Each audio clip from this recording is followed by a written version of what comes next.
I pledge allegiance to the flag of the United States of America and to the republic for which it stands, one nation, under God, indivisible, with liberty and justice for all.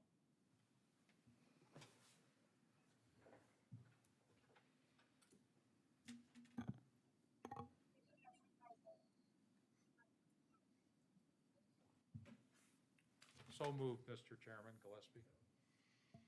Second. Second.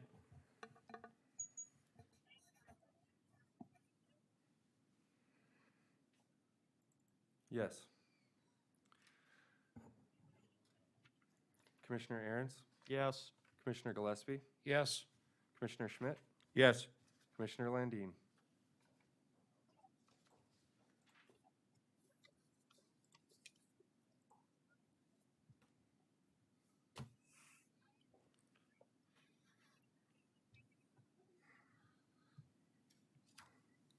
Madam Chair, I'd like to take off item 4 and 5 off the consent agenda and ask Toby to come down and explain what those issues are concerning the first readings for both of those for rezoning.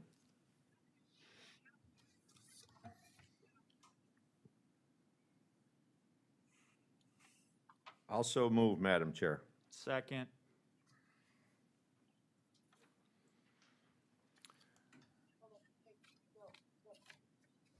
Commissioner Aaron's, Yes. Commissioner Gillespie, Yes. Commissioner Schmidt, Yes. Commissioner Landine.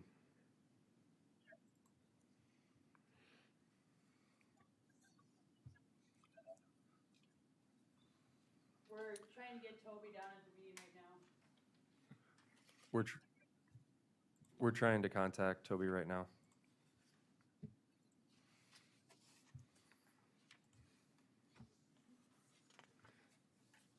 He'll be here in about 5 minutes.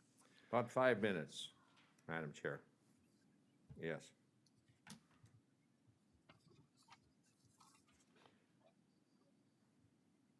Can we do public comment?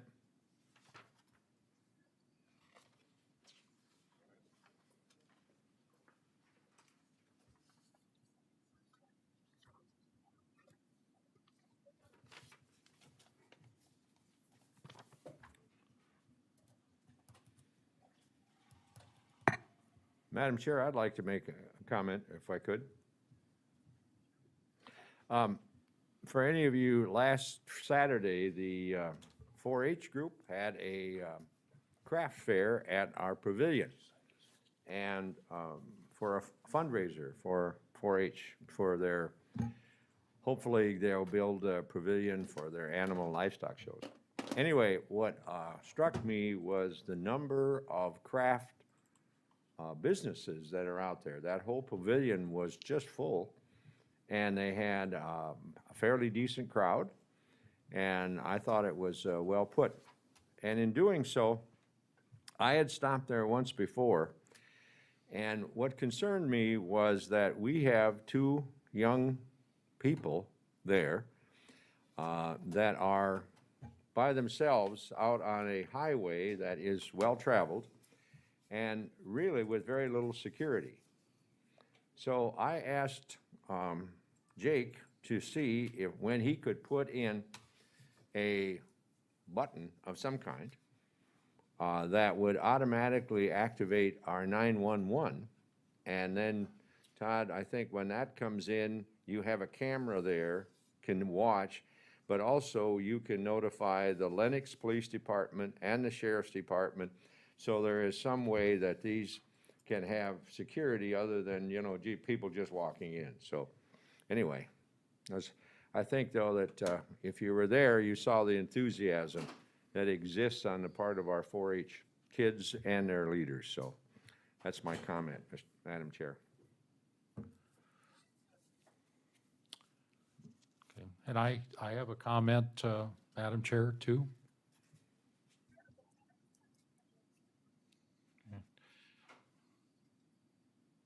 Okay, thank you.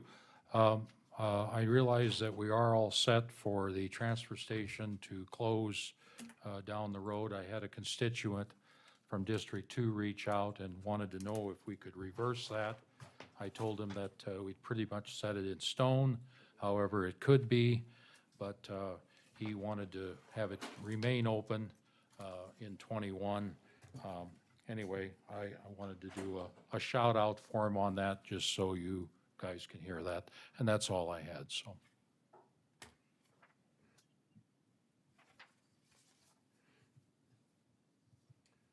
Commissioner Poppins has returned.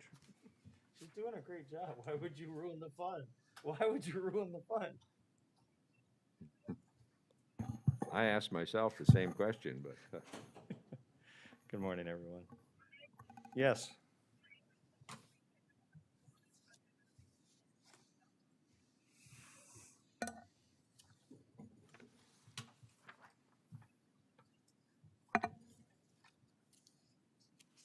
So forgive me, I've got Sherry trying to fix my little mouse. But I can do that, thank you. So forgive me, we moved or took what off the agenda?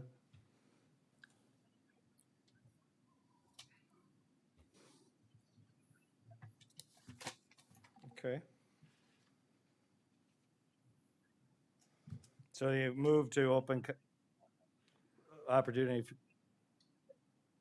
Did you discuss bringing 4 and 5 on at a certain time then on the agenda?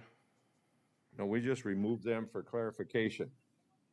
And Toby's going to come up and explain All right, what those, well, thank you what for they the are. clarification. I think Sean? perhaps the auditor had something for public comment. Oh, very good. Do you? Yeah. Well, Okay, Pop.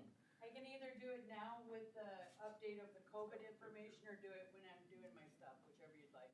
Why don't you do it now?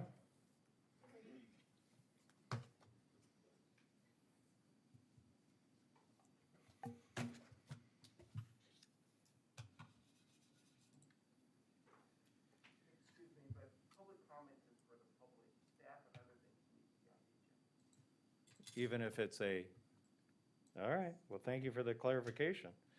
I stand corrected. She'll do it when she's talking about her other things.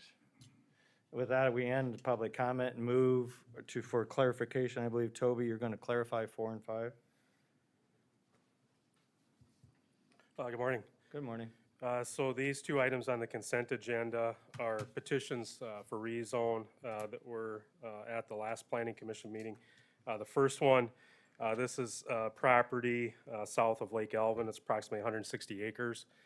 Petitioner is requesting to change the zoning from A1 agricultural to rural residential for a residential subdivision. And the planning commission did recommend approval of that application. The second application is a petition to rezone. It's approximately 4 acres. This is just north of the city of T, along the county highway there. Petitioner is requesting to change the zone from A1 agricultural to commercial to facilitate some outdoor storage, some campers, RVs, and those different types of things. Planning commission did recommend approval of that. So as part of the consent agenda, we're just requesting that you set the public hearing date for those upcoming. Toby, this 160 acres, is that entirely going to be rural residential? How many homes are they planning to put in there? I believe they got 72 lots is proposed currently. Is that around the lake itself, or is that, so these are all going to be supposedly lakefront property? No, so this is the Carolyn Porter Trust property that's on the south side of the lake. Okay, If you recall, a portion of that property does have frontage on Lake Elvin. What the applicants are proposing is to preserve a strip along the north side of that abuts it, and they're gonna work with the Game Fish and Parks to facilitate some transfer of that property. So there won't be any direct lakefront property lots. have the neighbors expressed any concerns about this? No one spoke in favor or opposition at the public hearing. Okay. And the 4 acres that you said was commercial, and that's going to be storage? Yes. outdoor Just storage. storage, RV, yeah, motorhome, that like kind of stuff. so many other places have Yep. for storage, okay. All right. Does that And ag- answer the clarification necessity? And Given again, that- no concern from the neighbors? No, and that's within the city's growth area. They don't have any concerns either, so. Okay, all right, thank you. Very good.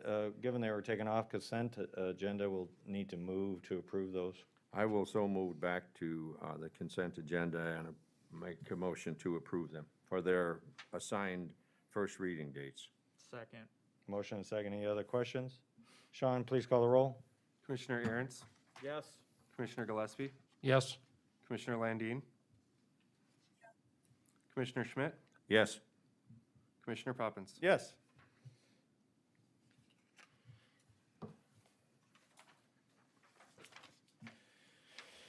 Regular business, supplement, which isn't until 9:05, so we'll need to skip, which brings Sherry back up.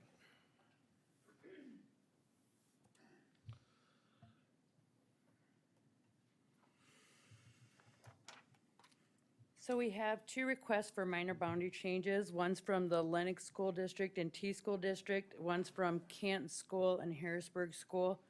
I've received all the paperwork, their resolutions and everything. We just need to do an order declaring the date that it is done, and I'd like the order to say that it's going to be as of October 31st for the 21 payable 22 tax year.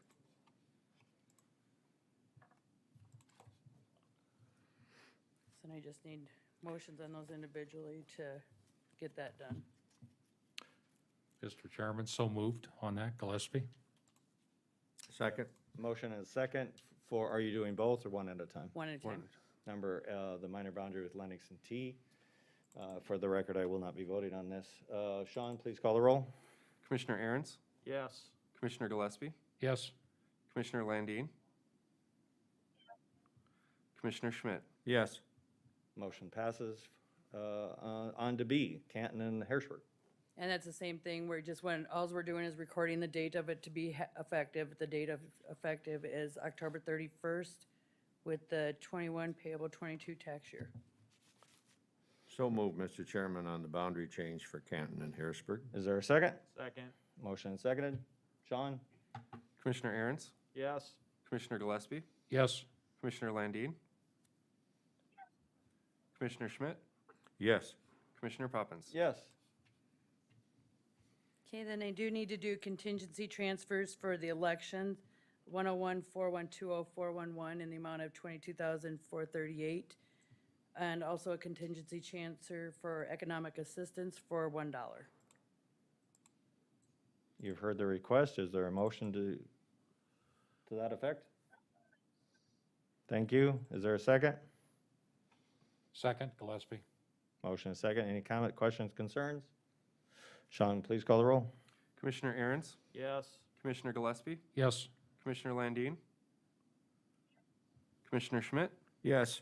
Commissioner Poppins. Yes. Okay, then I have changes to the 2021 budget. It's pretty much just math errors going down or incorrect items. The first one would be there was an error in the appropriations for the registered deeds M&P fund. It was listed as 38,115. It should have been 38,207 on the top part of the spreadsheet. The cash applied was not listed under the roll fire, making the calculation unable to balance. Cash applied was listed under domestic abuse, so the calculation did not work. These changes to the budget are only calculation errors. They don't change the revenues or expenditures, and I have put a copy of the spreadsheet in your share file. Move for approval upon the recommendation of our auditor for the Is there a second? changes. Second. Thank you. Any other questions? Sean, please call the roll. Commissioner Aaron's, Yes. Commissioner Gillespie, Yes. Commissioner Landine, Commissioner Schmidt, Yes. Commissioner Poppins. Yes. Okay, then, for the next meeting, I will have an update on the COVID funding. Thank you.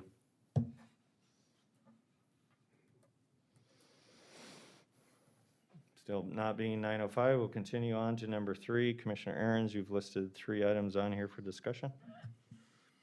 Thank you, Mr. Chairman.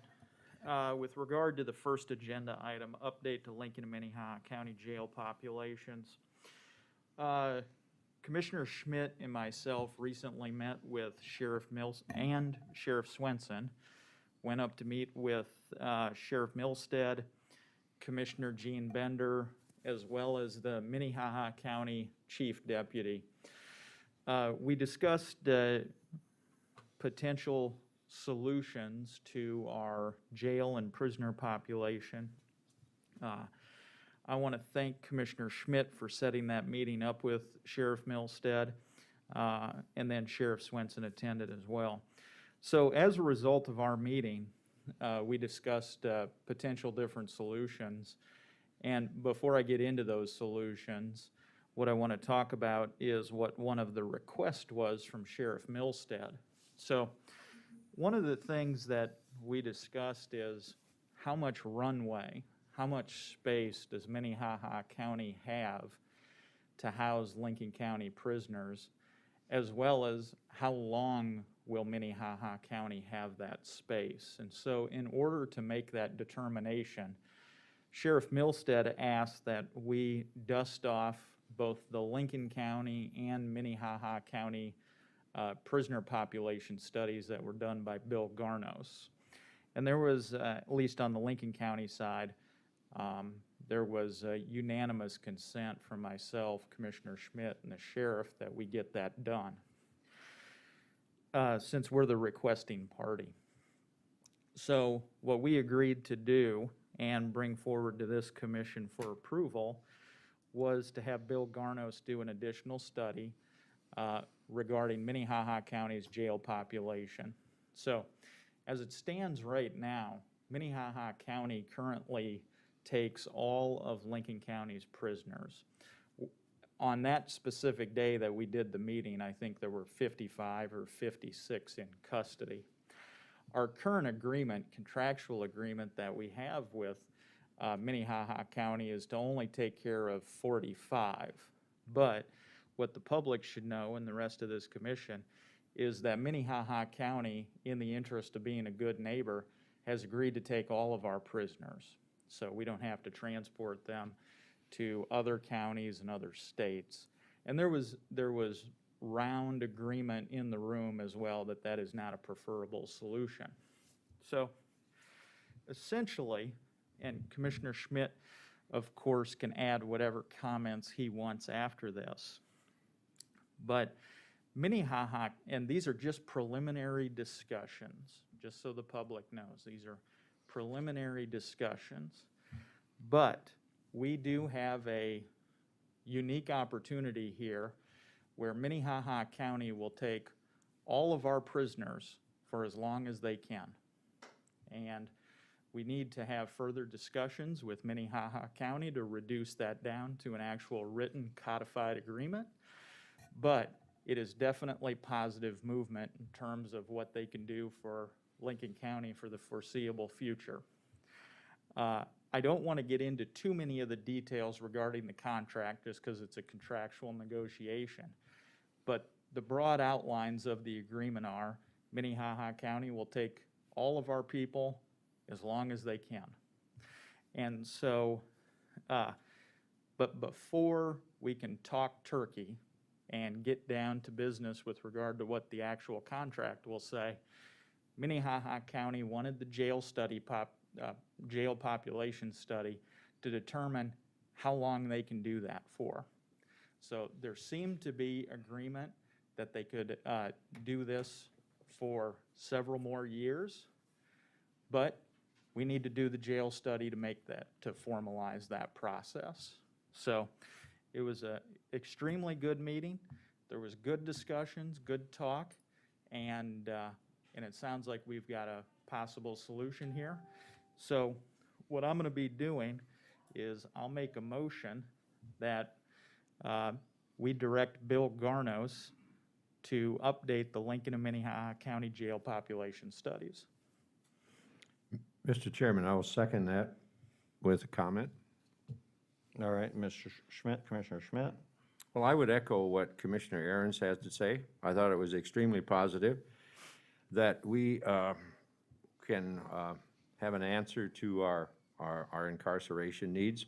One of the things that we learned also was that, we talked about their charges that they have, which probably really reflect their actual charges. But some of the things that we are not charged for are the bookings when we have prisoners that come in and they do that themselves without any charge to us. I was warmed by the fact that both of our sheriffs were in agreement and could look at each other and say this would the best possible solution. I think there are safeguards in there for both sides to evaluate continually on our particular needs. But overall, I think this will be a good solution for us and answer our incarceration situation for years to come.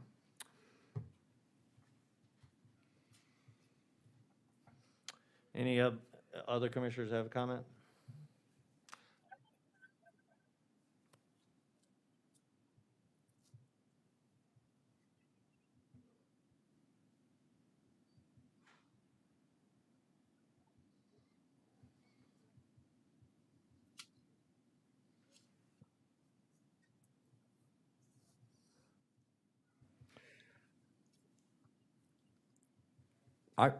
Commissioner, you can, Commissioner Aaron's, but what I understood, Commissioner, was that they had just finished their study and their long-range projections while building the jail. And I don't know the last time that we really did ours to look at realistically what our incarceration numbers would be. Commissioner Aaron's, I'll defer back to you. Yeah, so since we're the requesting party here and we're the ones seeking prisoner lodging in Lincoln County, there was consensus in the room, at least, that Lincoln County would pay for it. And Sheriff Swenson was going to look into the cost. Sheriff Swenson didn't seem to have a problem with it. We thought the cost would be about $1,500 to $2,000. But if we want to make a phone call to find out from Bill Garnos how much it'll cost before we do it, I don't have a problem with that, and we can revisit it. That's not an issue at all. Are you,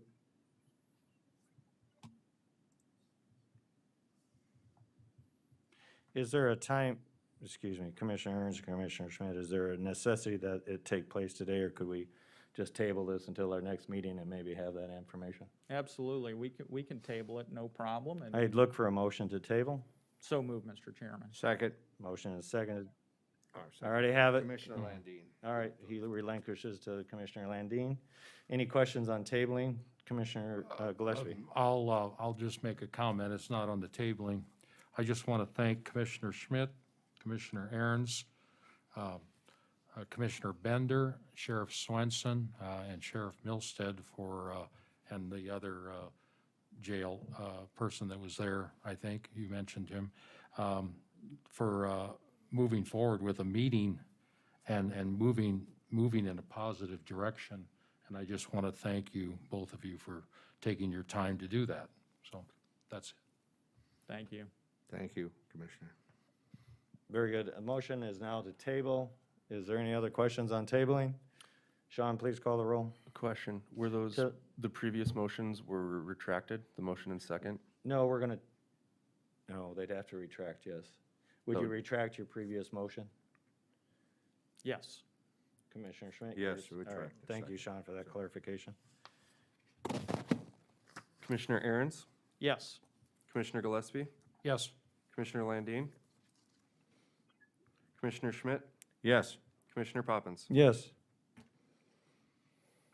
Very good. Your next item, still not being 9:05, we could talk about the Veteran Memorial. Yeah, absolutely. Thank you, Mr. Chairman. So Commissioner Schmidt and myself have discussed the Veterans Memorial at length, and we want to get moving on this project in order to honor our veterans and show Lincoln County's support for their sacrifices and service. And we have originally had some discussions about moving the Veterans Memorial from the north side of the courthouse to another location, presumably to somewhere in the front, which is the south side of the courthouse.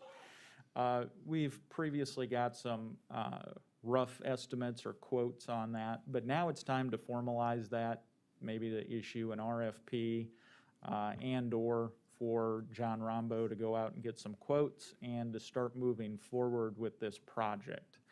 And so I think that's the right way to go. And I don't know if John is here today or not, but essentially from this agenda point, what I would like to do is make a motion that we direct John Rombo to get quotes and bids for how much it would cost to move the memorial, as well as to construct a new one, presumably in the front of the courthouse, but obviously would like to entertain discussion on that. But that would be my motion, Mr. Chairman. If I may, just for clarification, you indicated to move and construct a new one. Is there an additional memorial? Well, I'm assuming anytime you move something, you have to construct the area around it in order to facilitate the move and put it. You had indicated a new memorial, so I was just trying to make sure Yeah. that we're not talking about two different memorials. No, it would be the I'll same one. Look Mr. for a second for that motion for discussion. I'll second that with comment. Thank you. I'll yield the mic to you, Commissioner Schmidt. A Veterans Memorial has been on my agenda for quite some time. We have had numerous conversations with the current VFW and American Legion, and it has vacillated back and forth. And, you know, this is not meant to be a divisive thing. I'm sure that the veterans in Canton are extremely proud of what they have. And it's a beautiful facility right in back of the courthouse, and it lends to the park, it adds to the whole area. So there's been talk on that. Now, if and when, I respect theirs to keep theirs. I had a very long talk with our Veteran Service Officer, Susan Ions. And she has some very novel ideas that I would like to have John Rambo. I've talked with John. I think Commissioner Aaron's has talked with John as well. And for him to go out and to really come back with some solid amount of dollars, what it would take, either if they would entertain moving or constructing something not necessarily of a granite, but putting flags up of the 7 or 6 service areas, and you're lighting them, which would be a very attractive facility as well. So I would like just to get this thing moving so that we could get this finally taken care of, put it on the south side of our campus somewhere, and really come back with some details as to what it may look like and what the cost would be. And with that, Mr. Chairman, I'd call the question. Oh, excuse me, I do have a Okay. few questions. Okay, you do. Good. Yeah, I know you've worked on this for a very long time.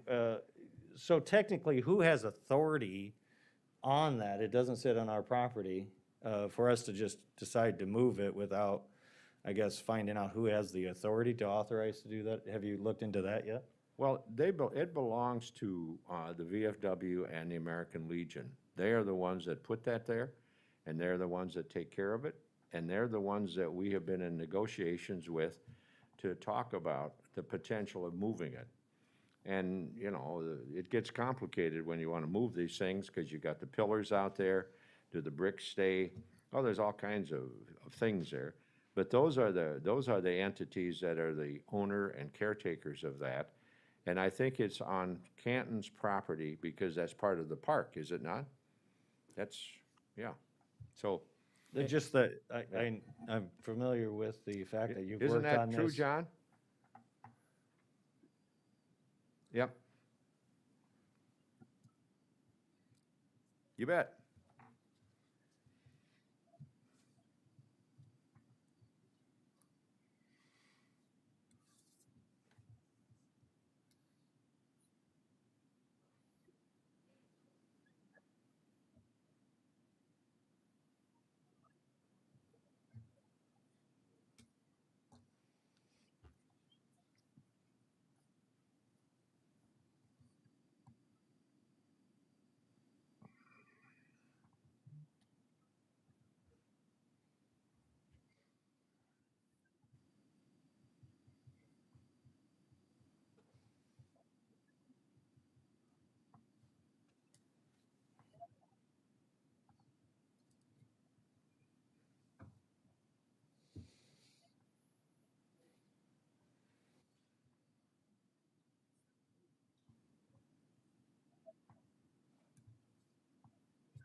Yeah, John, I agree with you.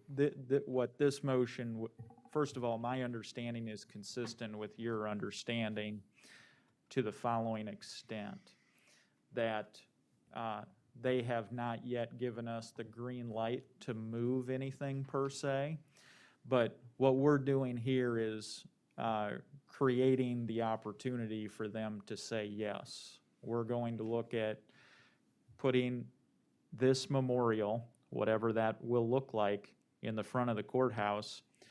And my understanding is, my hope and belief is that with the county moving forward with our own plans and getting our bid and having the drawings and the concept drawn up, is that it will be a very attractive offer to the VFW and American Legion to join with us. What this motion does today is it doesn't move any granite. It doesn't put shovels in the ground. All it does is starts us soliciting the bids, getting the drawings and the concepts.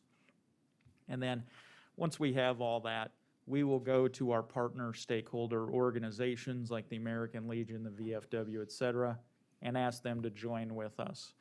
They don't have to, that's fine. We respect their autonomy, but this certainly is us extending an olive branch and offering them the opportunity to join with us. And, you know, we welcome those conversations renewed.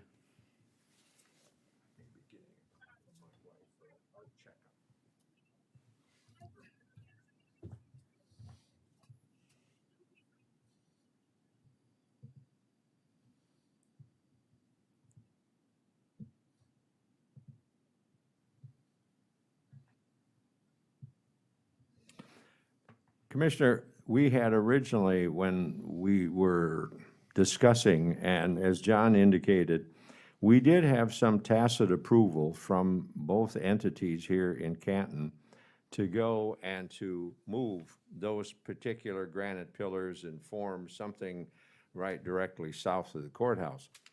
But as anything happens, people's minds, you know, changes, or the group has a different opinion. So that kind of just, I think I would best say, evaporated. So now we're really getting serious about getting one way or the other, and that's kind of the direction of the motion. If I may, John, I'm going to ask you a pointed question about your experience when you've gone looking for bids and it's a project that isn't confirmed. Do you have an opinion whether or not you're going to get good bids or anybody to bid on a project that hasn't been, you know, kind of formalized?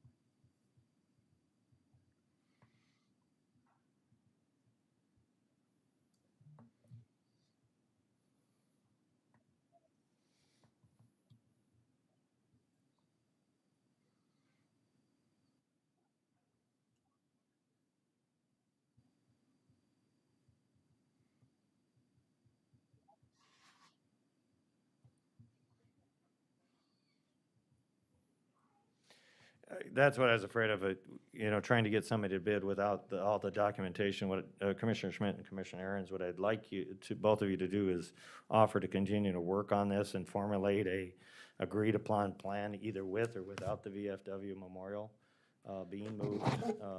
If that would be, so that when we can go to bid, we actually know what we're bidding. I would like, you know, Commissioner Schmidt and I have sat on this, and I've heard Commissioner Schmidt go back and forth. Unfortunately, with the powers that be to agree to move it, and the next week it changed multiple times back and forth. And as we hear now from Mr. Rambo, it's doing the same thing again now. So would you, the two of you, be willing to continue to work with us and present the actual plan that's going to happen? TSP can give, you know, continued renderings and stuff for what we're doing.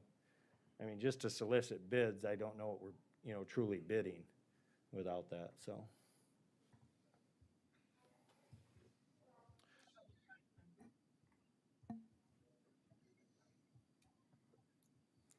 Well, let's do this, because we're not gonna let we certainly want to work with the American Legion and the VFW, but this has gone on long enough.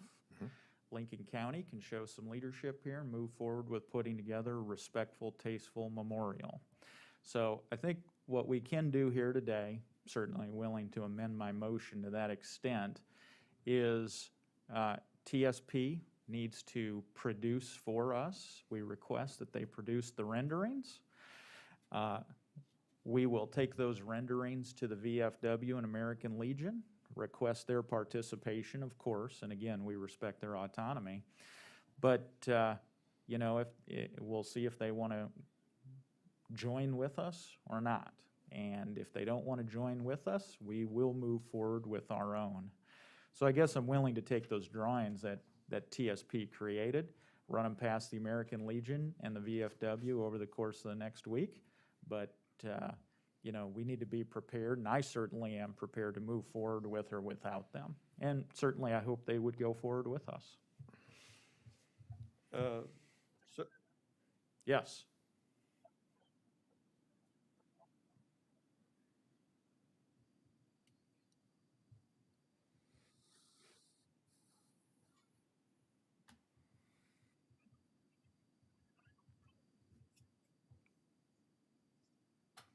Sure.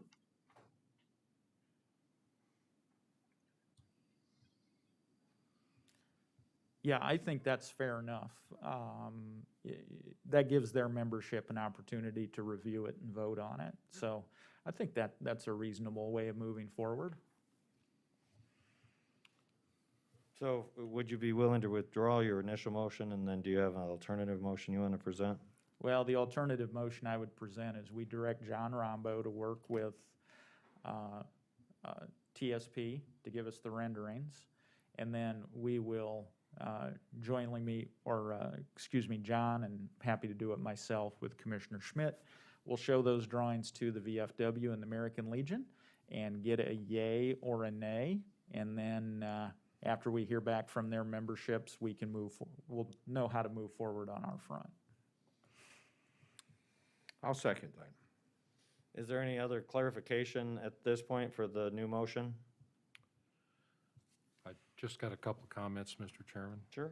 I kind of, I'm one of the people sitting on the account over at Farmer State Bank. There's 4 of us. And there's just under $2,000 in there that people have donated for this cause. And just to give some people some ideas, to move the monuments, this is an old bid, of course, was about around $4,700, and then the bricks would be in addition to that. And then, of course, you've got concrete, flagpoles, et cetera, et cetera. So just to give everybody an idea of what it, you know, run. And there is a local person that wants to bid on this when it does come to that point. So just wanted to give that information out. Further comment, Commissioner, if, just so the public understands, that money was given to remove and relocate. And if we do not do that, then I hope we have a record so that we can return those funds back to those individuals. Because if we were to go out and build our own facility, I don't think that they gave that money necessarily for us to move independently without the 2 VFW and American Legion. I would also hope that from TSP's standpoint that they could also look at something in addition to a pillar moving, you know, the one in back to the front, but some alternative of a flag site. So I would hope they could include that. And could they do that, John? Why couldn't they have another alternative? Because it doesn't take rocket science to put up, you know, in a round circle about 7 flags with a thing in the middle, which could be relatively inexpensive, but we should be able to evaluate both. With that, my last comment, Commissioner Min, you've had support from many boards and battled this back and forth. Hopefully this gets you to fruition and a long-term goal that you've had. With that, Sean, please call the roll. Commissioner Aaron's, Yes. Commissioner Gillespie, Yes. Commissioner Landine, Commissioner Schmidt, Yes. Commissioner Poppins. Yes. Being 9:10, and I'm 5 minutes behind on a 9:05 public hearing for budget supplement, we'll go to the budget supplement hearing. Good morning, Madam Auditor. Good morning. So we need to do supplements for 4 budgets. The first one, and we can either do these together, however. The first one is judicial budget. It needs a supplement of $200,000. It would supplement 101-4130-4221. The contract for the PDO was increased in December of 2019. The budget had already been finalized, so that is the reason for the supplement today. The juvenile budget needs to be supplemented by $250,000. It'd be 101-4214-4222. There's been an increased stays for juvenile offenders. We do have a CLERP, catastrophe legal expense relief program. I did get information that we're receiving $114,522.88 is reimbursement from them, but that we still need to supplement the budget. Will tax needs to be supplemented by $150,000. That would be 201-475-42990. This account is used to distribute the monies collected to the cities and the township. There was an increase of will tax started in January of 2020, so that's probably one of the factors as to why the fund is low. It can't be a negative balance at the end of the year, so I need to do that. Increased contributions and donations, 101-365, for the donation that we received from the CTCL grant for $14,438. Very good. Is there any questions for the auditor before I open it up to the public? Yeah, Madam Auditor, maybe just kind of educate me on this. With regard to the wheel tax needing to be supplemented, that's not additional monies that's going to come out of our existing budget. It's just we have to reflect in our budget that we took those monies in from the people paying the tax, and now they need to be distributed out to the respective entities, correct? Correct, right, Okay. because we're showing that $160,000 is what we were going to expense, but it's not. It's probably going to be at least probably another 100, well, probably close to 150,000 more. Because right now we're 57,000 over on that budget. Understood, thank you. Any other questions for the auditor? The juvenile increase was due to, is that because of increased incarceration or increased cost to defend the juveniles? Increased days of stay. Oh, okay, so we have more young men and women, unfortunately, in juvenile detention. We do. There was one in particular that was a pretty serious, it was first-degree murder case, Oh. so he had a long stay. Okay. All right. Very good. No further board questions. I'll open it up to the members that are present or on Zoom if we have anybody. Anybody in the audience that would like to speak concerning any of the budget supplements? Let the record show no one is approaching the podium, so I'm going to end the public hearing and ask for a motion to approve the budget supplements that have been requested. So moved, Mr. Chairman. Second? Thank you. We have a motion and a second. Any other questions? Sean, please call the roll. Commissioner Aaron's, Yes. Commissioner Gillespie, Yes. Commissioner Landine, Commissioner Schmidt, Yes. Commissioner Poppins. Yes. Thank you, everyone. Final number C under 3 for you, Commissioner Aaron's. Yeah, thank you, Mr. Chairman. So I'll take a few minutes here to kind of set the table, if you will. So just so the public knows, this commission is looking at making courthouse improvements. That could mean a lot of things. Remodeling the old courthouse, adding on to the new courthouse, maybe doing nothing, who knows? But nonetheless, this commission is now starting to get serious, and we've expended some money to look at making courthouse improvements, additions, repairs. Some of that has been generated by our maintenance and facilities staff. Some of that has been generated by some comments from the judiciary and from judicial staff. And some of that, of course, comes from our own county employees who use the building day in, day out. You know, there's just some circumstances regarding building maintenance, and that's one of the jobs as a county commissioner is we have to take care of the stuff that we have. And one of the things we have to figure out as a county here moving forward is how do we best take care of and maintain what we have, and how do we balance that against budget constraints? So we've got an old courthouse right now, the old courthouse side, as I'll call it, which is currently housing a bulk or a majority of our judicial staff. And just so the public knows, you know, that in South Dakota, there's 3 branches of government, just like at the federal level. You got the executive, the legislative, and the judicial. Counties have a responsibility under both the South Dakota Constitution and, well, under the U.S. Constitution, South Dakota Constitution, as well as South Dakota statutory law, to provide for the orderly administration of justice. And what does that mean? Well, means we have to pay to house courtrooms and court staff, and there's even a statute on the books in South Dakota that says counties are responsible for housing county clerks of court. Well, here in Lincoln County, because of our increase in population, we certainly may have a need to increase courtroom size and the number of courtrooms, and we may have a need to increase clerk of court staff in order to take care of all of the things that, you know, paper filings and all of the money that goes through when people pay fines and in court cases and paying tickets and things like that. There's real people who have to administer those real things that have to be done, and they need a place to work.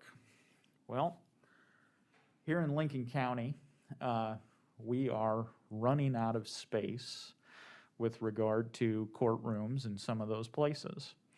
Now, we have a range of solutions. It starts with maintaining the status quo, and it goes all the way up to building new courtroom space and new county employee space. I don't think anybody's made a decision yet about what that's going to look like. But we as a commission have at least, at a minimum, signaled our support for looking into it as part of the responsibility that we have of shepherding our resources. What we've done as a county is we have entered into agreements with ARC, Architecture Incorporated, to do a structural analysis of the building. They did that. They came in here. They testified. They said the old courthouse is structurally sound, but has a number of limitations due to its age. We had another group, I think, Geotech, came in and did some testing of the air quality, mold, trying to get a handle on the environmental concerns for the safety and staff of our employees as well as the judiciary. That report came back and said that while there is no mold concerns in any of the offices or space that people occupy, there was some concerns with what it looks like up in the attic. And just so folks know, after that report came out, myself, Commissioner Gillespie, John Rombo, we went up there. We toured the attic. It was my first time up there. I would equate it into being like, for those folks who grew up on a farm, it's like being in an old corn crib to a certain extent. You go up there in the rafters, and you're kind of walking on the beams between the different places that would hold the corn in a corn crib, and it's musty, dirty. Some very old insulation up there, very old construction. There were a few places in the timbers that hold the building together where there may have been some generalized wood rot, but nothing so significant, and these aren't my words, these are the words of Architectural Inc., that would affect the structural integrity of the building. And you go up there, I will tell you this, there was some bat guano on the floor. That definitely needs to be cleaned up. And we've had those discussions. And then there was a bat hanging off the wall in the clock tower. It was just, we were talking about bats, the three of us that day, and right there on the wall was the bat, you know? So, and just so people know, I've got bats in my house at home. You know, I've got a 2-story house, and they like to get in as well. So just ask my wife about that whenever you get a bat in your house. So I can empathize with that. And we've had a bat in the courtroom before, and we've had some bat guano that showed up, I think literally showed up on one of the courtroom tables one time. Don't ask me how that happened. You can use your imagination to figure that out. There is some water seepage that has occurred in a couple areas around the old courtroom. We call that courtroom 3A here. And so those are unpleasant things that happen in an old building that need to be fixed. Those are suboptimal. It's not the best. It's not the end of the world. It's not going to affect the orderly administration of justice. I was just up in courtroom 3A for a motions hearing the other day with Judge Peckus, and it went just fine. But the issue we have to start discussing as a county again goes back to shepherding our resources, and we do need to start fixing these things up. I don't know what that's going to look like. I want to hear from architects. I want to hear from engineers. Right now, we have Architecture Inc. doing a study. I think it's called the Stakeholder Survey. And what that does is that's where Architecture Inc. goes around and they interview all the people that use our courthouse. You know, they interview staff. They interview the employees. They interview the judges. They interview the clerk of court staff. All the kinds of, that they gather the kinds of data that we want to see before we make any kind of determination about the way forward. But if there's one thing that we've learned over the course of the last year, but also just generally speaking in the way that you do business with regard to the public, is we need to engage the public formally to figure out the way forward for the county. You know, this is the county's courthouse. This is the people's courthouse.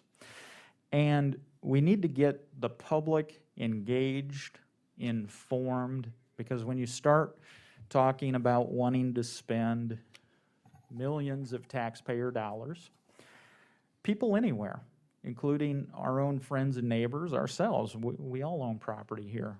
We want to make sure that we know that the public is invested and engaged.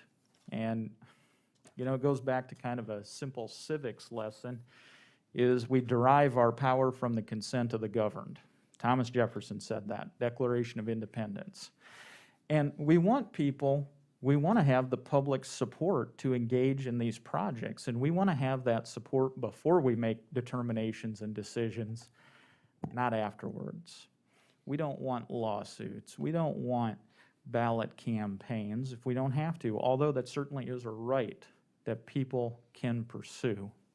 And I don't want to discourage people from doing that. But in terms of just a way or a process, a preferred way of moving forward in these types of big decisions that commissioners need to make, we want to get the public engaged.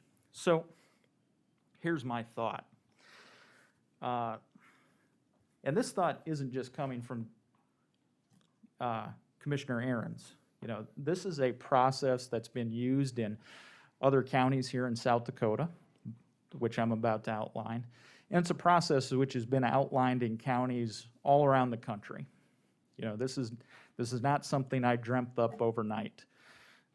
this is something that is used routinely in the public process of whether it's fixing a courthouse or, building any kind of public infrastructure process. And what I'm suggesting is, and what I'm going to make a public motion on today, is creating a courthouse improvement committee. And here is my thoughts on this in terms of my motion. We'll call this an advisory committee. County commissions have the authority to appoint advisory committees under South Dakota law. And so as part of our courthouse improvement committee, this advisory committee will be composed of, and again, this is all open for discussion, of course, very flexible, but we need to provide the contours of some leadership here. It'll be comprised of 10 members. 7 of the members will be voting members, and they will include the following: 4 members of the public, either appointed, nominated by commissioners, or, I should say, and/or, we want to invite members of the public through applications to the auditor's office, is we want members of the public to self-nominate themselves to participate on this committee. So, we'll provide the public 3 weeks or a month or whatever to nominate themselves, or maybe nominate others, to participate and be members of the process. And then as a commission, we'll sort through those applications, and if people want to come here and advocate for themselves to be on the committee, we'll hear them out and we'll make a determination at such time. But that's with regard to the 4 members of the public. Then we should have 2 county commissioners to be appointed by the commissioners. I'm since I'm making the motion on this, I'm absolutely willing to serve on this committee. I'd like to see the county sheriff as an ex officio member. And the sheriff can designate his chief deputy or whoever he needs if he can't participate in the meeting, or if there's some kind of technical expertise with regard to courthouse security, whatnot, that he would like to provide. And then we also want to invite, and this is very important, I think, is we need to invite a judge from the Second Judicial Circuit. Just so people know, in South Dakota, counties comprise judicial circuits. I think we've got, 7 judicial circuits in South Dakota. Lincoln and Minnehaha counties are in the Second Circuit. And so we want to invite a judge, the presiding judge, or whoever she may designate, to participate in this process as well. Because, and I'll digress here again, but what people need to understand about judges and courtroom space is it's very important that if we're going to have this conversation, we want, those judges, they live in their offices. They live in those courtrooms. Judges in South Dakota, especially in the Second Circuit, they have the highest caseload per judge in the state of South Dakota. They spend an incredible number of hours in their office and in the courtroom. They are pulling, and I think the same is probably be said for all judges around the state, but especially with regard to judges in the Sioux Falls and Lincoln County areas. So we want to make sure that these judges have a say and have a voice in what their potential courtroom and their office space and courthouse security and those things look like. In addition to having a member of the judiciary participate, we may also need a member of the clerk of court staff or court administration to participate as well. We do have a court administrator here in, every circuit has a court administrator. Second Circuit has a fine gentleman that I've worked with in the past who knows the nuts and bolts of what it takes, of how the judicial side interacts or participates with a county with regard to how it uses its courtroom. And there may be other technical staff who a presiding judge may want to have sit in for her from time to time as well. And then also, I think it's important that we also have liaison members from the Canton City Council.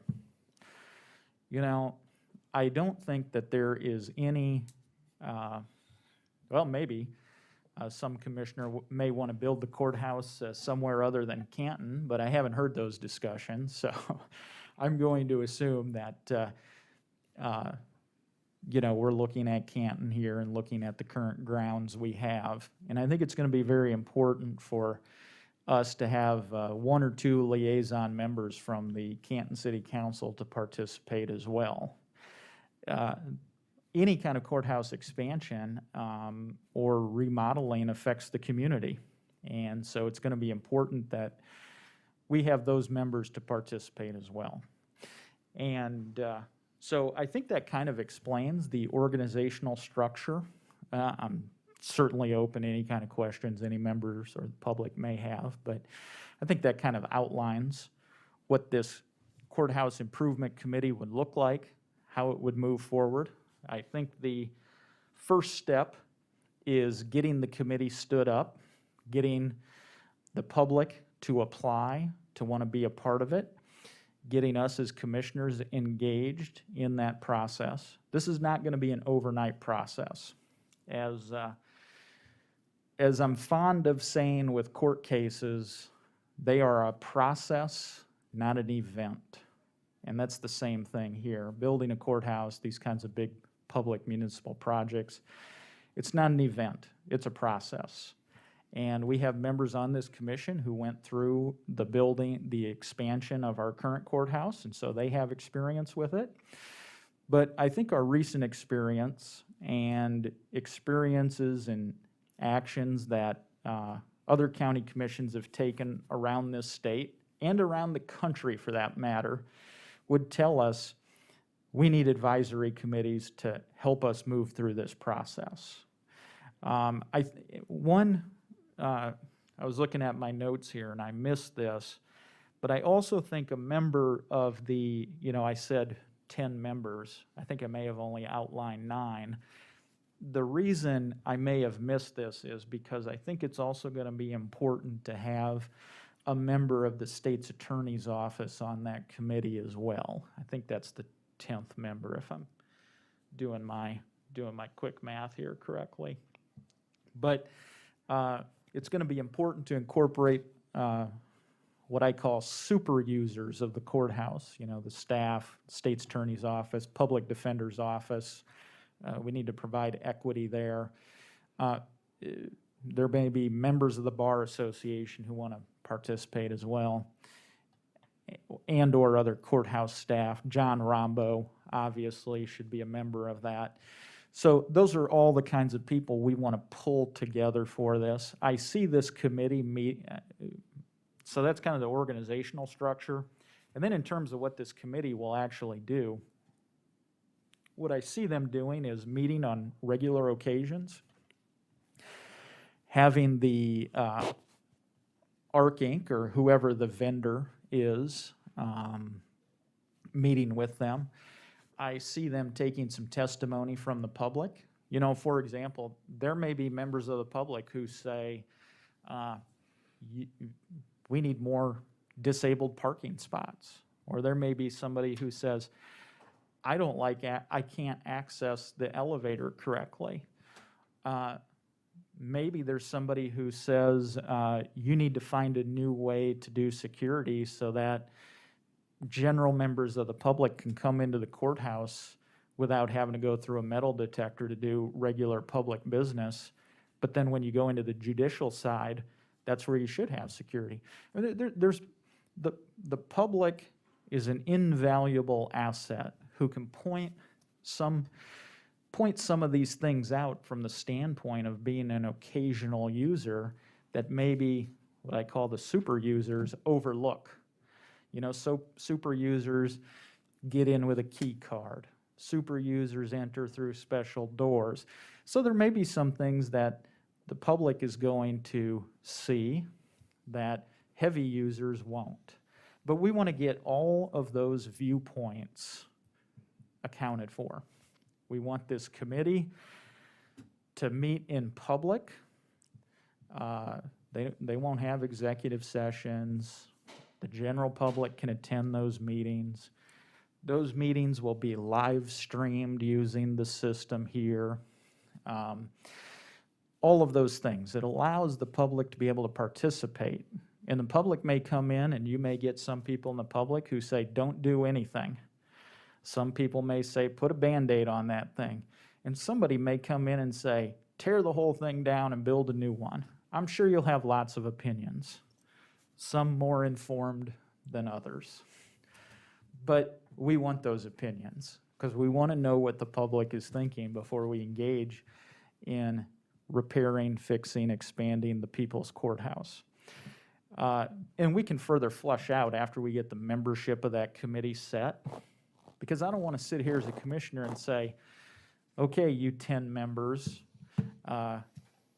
you're going to meet at this times and do these things and meet this way.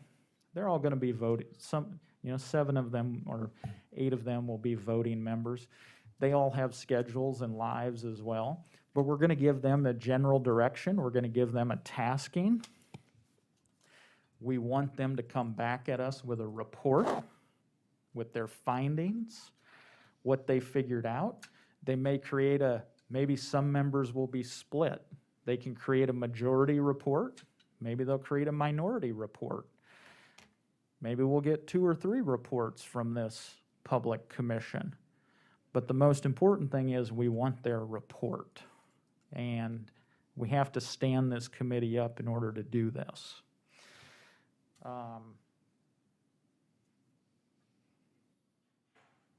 So that is the motion I'll make. Hopefully I can get a second for discussion. We can start to flush this out. Those are the broad contours of my thoughts, and welcome the input of the public, but for the purposes of my motion, the other commissioners. So hopefully we get moving forward on this. Thank you. All right, we have a motion and a second, and we've had considerable of Mr. first Chairman, thought. Yes, go ahead, Commissioner Schmidt. I'm going to volunteer to be the second commissioner on that, whether that gets done or not, because I probably have more history with this courthouse than a lot of people in this room. I won't even touch that one. I Jim. You kinda graduated- You set yourself up You for can, that one. you can judge accordingly. But I graduated from the 8th grade in the old courthouse. And as a rookie commissioner, one of the initiation rites were to climb to the top of that clock tower, which has been secured. And if you go up there and you were to see the rickety thing, and I remember that former coach Burdell Copland was standing there, and I'm sure, Mr. Gibbon, you would know that Burdell would take great pride in to see how much courage you had to climb up this rickety thing. And if you go up there, I am proud to say I have my initials in the clock tower of this thing. So I have a lot of history with this, this building, and I think it has a lot of history with South Dakota and with Lincoln County. And I think that's, I hate to see old buildings beat to demise, but I would be happy and honored to serve on that committee and listen and find out what the public has. You know, we have issues, and I just want to add a couple of things of what Commissioner Ahrens has said so thoroughly and so clearly. We have, you know, we always worry about prisoners coming in, and we do have a Sally Port that has some potential for not total security. Our judges, you know, sometimes have to walk in front of prisoners, and I think they deserve to have complete security. So, I mean, there's all these things that we get to flesh out during this period of time. So that's my comment, Mr. Chair. I think there's total support in looking at the needs that we have for the courthouse. One of the things that I think that will be foremost is to actually do a study of what our projected needs are. And I don't know if there's an expert from Architectural Inc., but maybe somebody else that maybe have to be hired to project what kind of needs we may have for the future, which be, I think, part of your discussions. I would like to see some refinement on what your proposed 10-member of the public, you know, we're a little bit more on that, what criteria, if they need to be just resident or have some expertise in a certain area, if that's preferred. But I don't, there's a need that we have to do, and if this is what we need to do to get started, I'm in support of that, so. Yeah, and I also echo support to Commissioner Aaron's and my fellow commissioners on this matter. Very good. Sean, please call the roll. Commissioner Aaron's, Yes. Commissioner Gillespie, Yes, Commissioner Landine, Commissioner Schmidt, Yes. Commissioner Poppins. Yes. We're done with that. Now, back to the agenda. I haven't skipped anything. No, sorry. Yes, John, sorry, I am skipping. Good morning, Commissioners. Good morning. I, here today to ask if we can get posted on the website for the closure date with the transfer station. Just to get it out to the public, and so that we can start with, like the vet. Sure, sorry. Thank you. I'm looking to get, posted on our webpage, the closure date for the transfer station. Do you have a date in mind, John? Well, the letter that we sent to the state has December 28th as the final date. And I'd like to slow the garbage coming in, or stop actually, like the 23rd, and do our walkthrough with the state on the 28th. Has any conditions changed out there since the budget time of this year that would give you any hope that the facility can be self-sufficient or even remotely improvement? You know, unfortunately, with the further lack of maintenance, it's getting worse. In fact, Light Electric's there right now with a power issue. But, you know, the floor in our newer trailers is leaking bad. It's got holes in it. I mean, it would take quite a bit, I think, to keep it going. What was the estimate I had for budget was around 30,000. That was for pit floor repairs and for the trailer repairs. And I've done very little maintenance in the last 6 to 8 months. I mean, just trying to stay afloat right now. But I need to get, you Yep. know, so by the 28th, I need to get all the recycling, cardboard, tin, newsprint out. That was the requirements of your- the state. And all Your the garbage. request is to close to haulers the 23rd and make the official close date the 28th. The haulers have been very good about my already earlier requests as far as backing down, like our front load trucks that would bring the filters from Show Place, which are a fire hazard. I've asked them to quit bringing those. So it's already slowing down. I'm slowing it down, but I'd like to make the last run to the landfill possibly the morning of the 28th or even the 23rd, because that's part of what the state wants, is everything all cleaned out. And then I guess we'll have to go from there and figure out, you know, we got a bunch of old pallets down below that we gotta get rid of, and some surplus items, the old lawnmower and stuff like that, but Okay. it'd give me time to start working on that and getting a list together. You've heard the request from John. Is there a motion to that effect?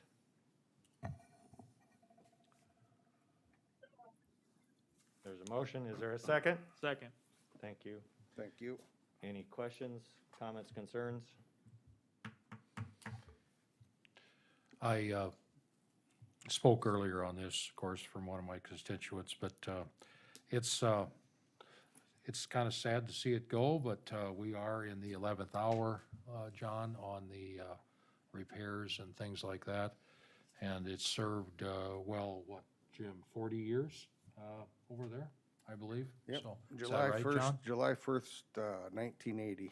1980, was so opening date. over 40 years old. And we've patched and repatched and patched some more, so, but anyway, that's all I have, so.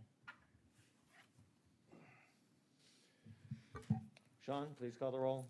Commissioner Aaron's, Yes. Commissioner Gillespie, Yes, Commissioner Landine, Commissioner Schmidt, Yes. Yes. Commissioner Poppins. Yes. Thank you, John. Thank you. Mr. Chairman, Yes. sorry to have to move. I have my wife has a heart situation and it is reoccurring, so I beg my absence. Very good. Best of luck. Good morning, Terry.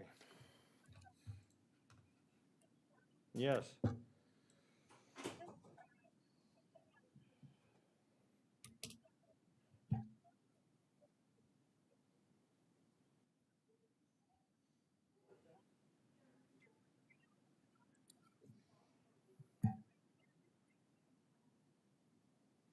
You have until 11 o'clock?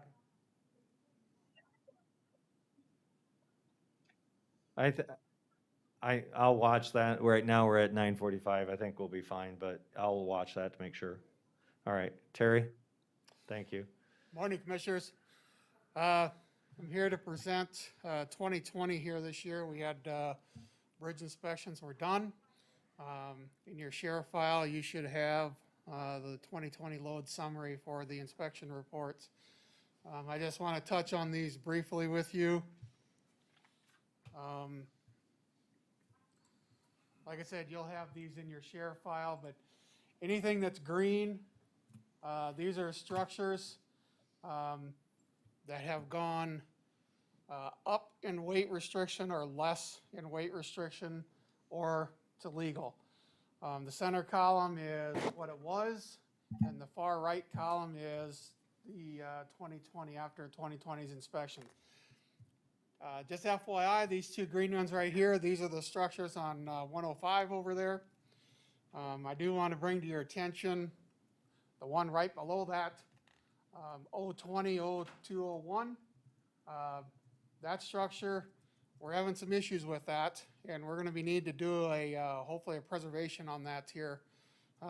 It could be upwards $600,000. So we found out this year that there's some issues with that one. Here's a yellow one. The one in yellow, again, these went down in a rating, so they went from 21 ton to 12 ton. That one is on a township road. Several of these other green ones, these are from 2018, 2019 bridge replacement projects. This yellow one right here, 080, 107, this is the bridge north of Worthing that has a lane closure. It was scheduled to go to bid early next month, but I think that's been pushed off till February now, so hopefully that's still construction next year.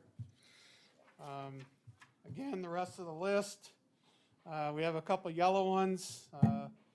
The second one down, that 120, 158, that's County Road 125. That's another one we're starting to see some issues on that one.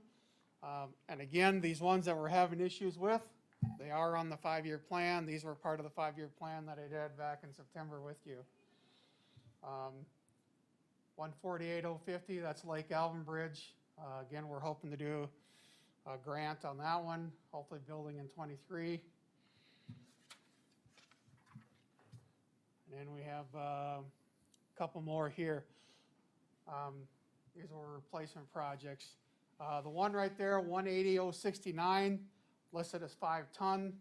That is on, we'll be talking about that one here in a few minutes. That one is our 21 project to replace. We'll be going into an agreement with Dayton Township on that one. Just the last one I want to bring to your attention, 244, 255. Currently that is legal loads. That's the Hudson Bridge. We've been having issues with the abutments on that thing ever since the thing was built. There's a settlement on the outsides of that structure, especially it's really bad on the west side. There's some other issues coming up with that. Again, this structure is on the 5 years, so if we need to do a preservation or something on this, we'll be able to. Terry, is that the one going into Iowa then? Yes, it is. And that was done in 08, 06? I think it was 8. I think that is correct. Okay, yeah. All right, any questions on any of those? Thank you, Terry. Any questions? Nope. All right, next item I have. I need the approval for the chair to sign a work order. This is for bridge removal grant. This is for structure 200-125, which is Helder's Bridge over here. Basically, we are awarded a removal grant on this structure. Again, this is going to be an 80-20 split cost share on this. So I just need approval for the board to, or the chair to sign this agreement. You've heard the request. Is there a motion? Mr. Chairman, so, Okay, I got a will you Oh. second, Commissioner yeah, I'll Gillespie? second, Perfect. yep. Thank you. Any questions? Sean, please call the roll. Commissioner Aaron's, Yes. Commissioner Gillespie, Yes, Commissioner Landine, Commissioner Poppins. Yes. All right, next item I have, here back, I don't know, probably a month or so ago, 2 months ago, I had surplus a couple pieces of equipment. So now I'm coming to you and I'm asking you, what's your preferred method of disposal? Do you want to do sealed bids on these items, these 3 items listed here? Or do you want to wait to hold them to bring it to an auction? What is your preferred method? in the past, Terry, There was one, well, Sioux Falls is still having theirs. I think it was all online this year because of COVID. So I'm not really sure pricing, how stuff was price-wise. Typically, the dump trucks, we have 2 of them there, 2 Sterling trucks. Typically, in the past, we've gotten between $5,000 and $8,000, $9,000 for them a piece. And that was, I believe those were sealed bids. And then I think a couple of them we had auction. This is going back years, you know, but.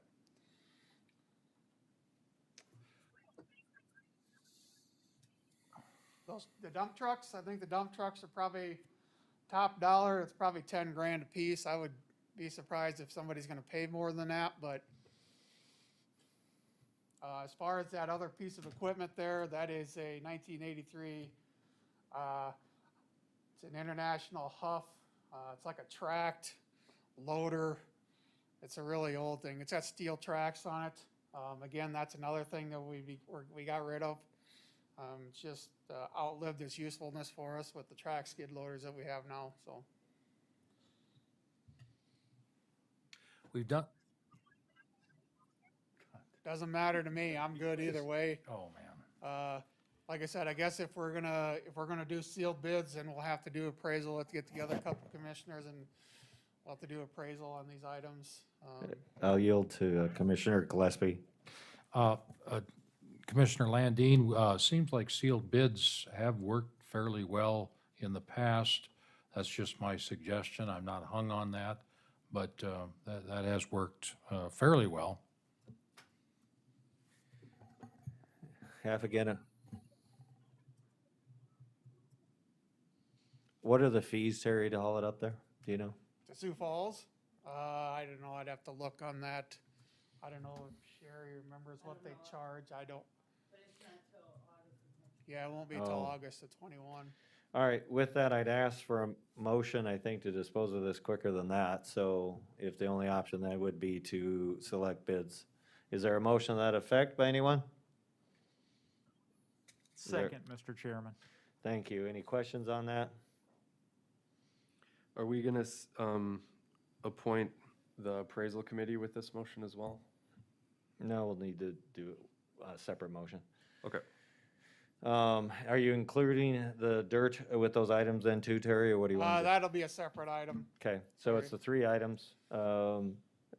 Sean, please call the roll. Commissioner Aaron's, Yes.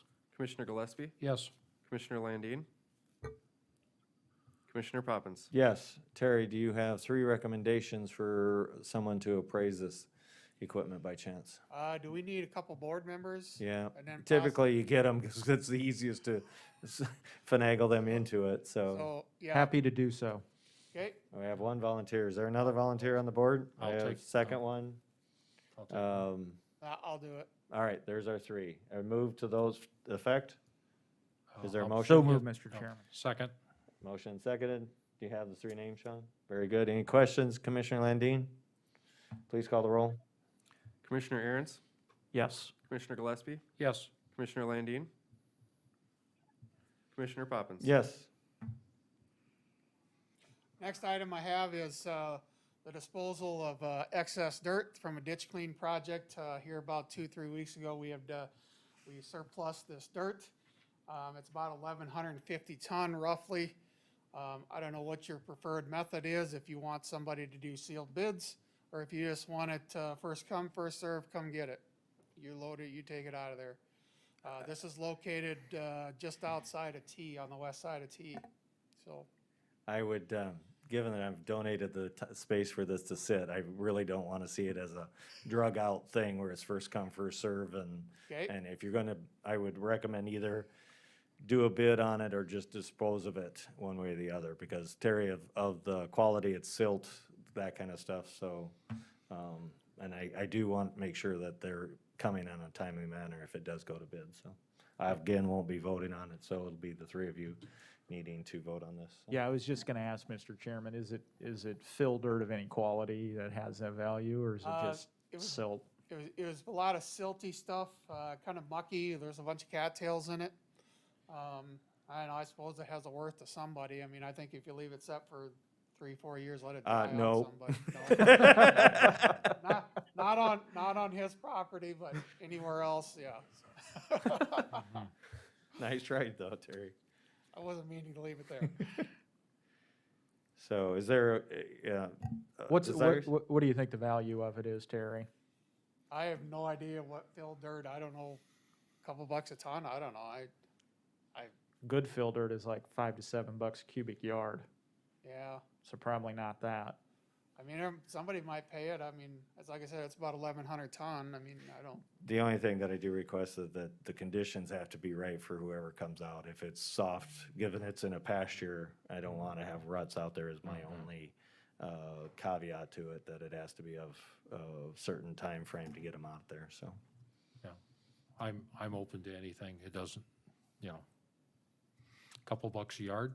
Is that what you're thinking, Terry? Well, I don't think it'd be worth much more than that. I Okay. know when we bought fill dirt, just clay, I think we were paying $250, for that.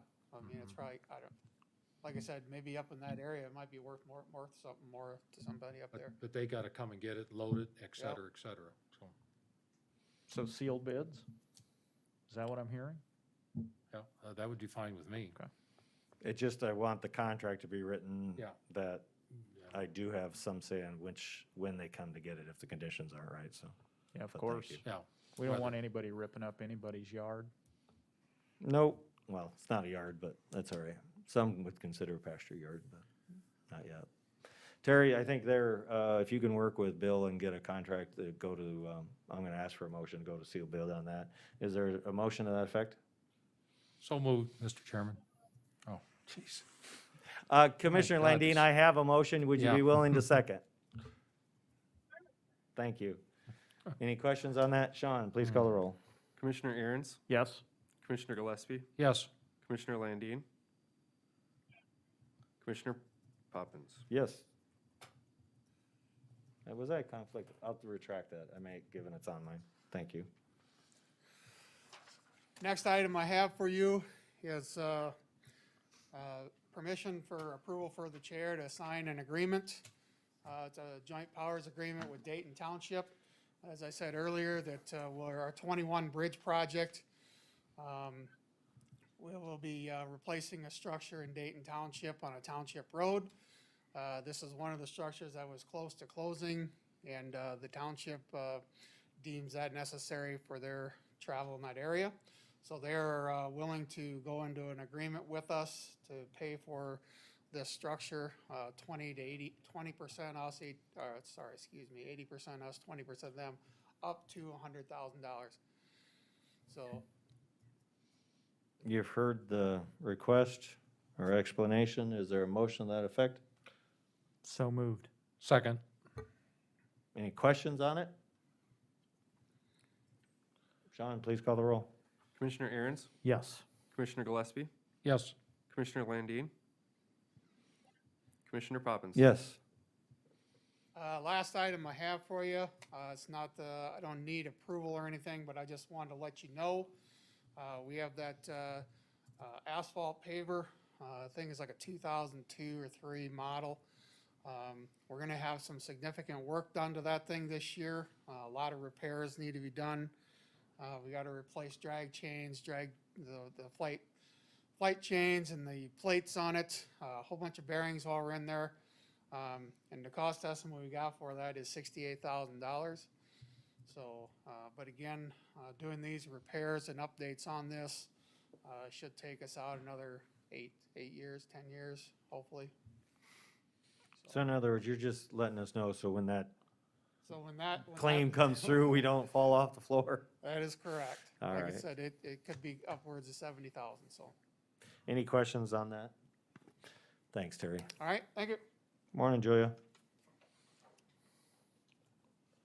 Good morning. Good morning. Let's first do this. The first item is to update the 911 dispatcher pre-employment hiring policy. It just states that we will to follow the state requirements for pre-employment guidelines is all. So it's just a clarification. Yep. You heard the request. Is there a motion? So moved. Second? Any questions? Sean? Commissioner Aaron's, Yes. Commissioner Gillespie, Yes. Commissioner Landine, Commissioner Poppins. Yes. Okay, next we have a sick leave assistance program application 2005. I sent a personal email to all of you because it contains personal medical information for an employee of ours. Any questions on the application? General questions, that is? If you have Anybody? specific questions, we can go to exec. Hearing none, continue. You ready? Approve or decline? No, you ready for, is there anything that you'd like to add or will look to, do you need a motion on that? We do, yes. So moved, Mr. Chairman. We have a motion. Is there a second? Any other questions on it? Sean, please call the roll. Commissioner Aaron's, Yes. Commissioner Gillespie, Yes. Commissioner Landine, Commissioner Poppins. Yes. And just to be clear, the request was for 80 to 90 hours. You're all comfortable with that? Okay. Okay, last item. Would be to formally set the 2021 elected officials' compensation for next year. Okay. We've had several different conversations regarding this over the budget process, wondering how you'd like to move forward so we can prepare that information for next year. Very good. Any questions, thoughts, board members? I'll Go ahead. start this. I am really okay on the auditor and the treasurer, those new positions for that amounts. I think they're in reason on item 2 anyway. Mark it over a 2-year period. I guess I don't have any problem with that. On the as far as the sheriff goes, I see they're under market, and then the state's attorney is over, and then the register of deeds is over. So I just feel the auditor and treasurer at 65,000 is a little bit on the cheapest side. So that's my comments, sire. Is your suggestion that we move them to market? Is that what I'm hearing then? Yes, and I guess I was clarification on 1 and 2. I guess I was thinking 2 is what I was kind of thinking of. There's an item 1, and then there's a 2, so. So if I'm understanding you correctly, you'd like to bring the auditor and treasurer to market over a 2-year time frame, correct? Yeah, it says there, auditor approximately 72,475, and Okay. then treasurer at 71,5. Okay.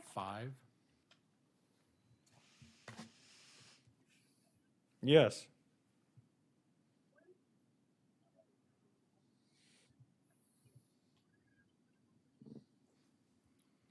Right now is budgeted, it's 1% for cost of living, and then with good performance, they get 2.5%, so it's a total of 3.5%.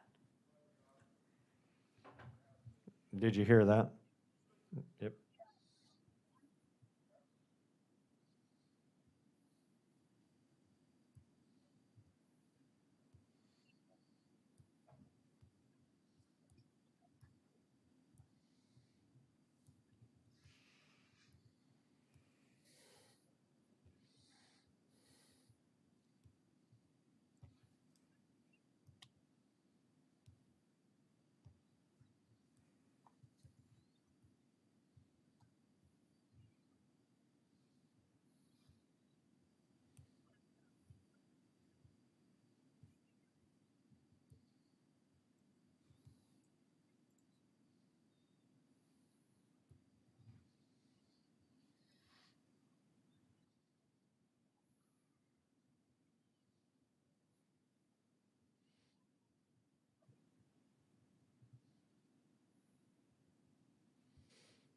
Okay.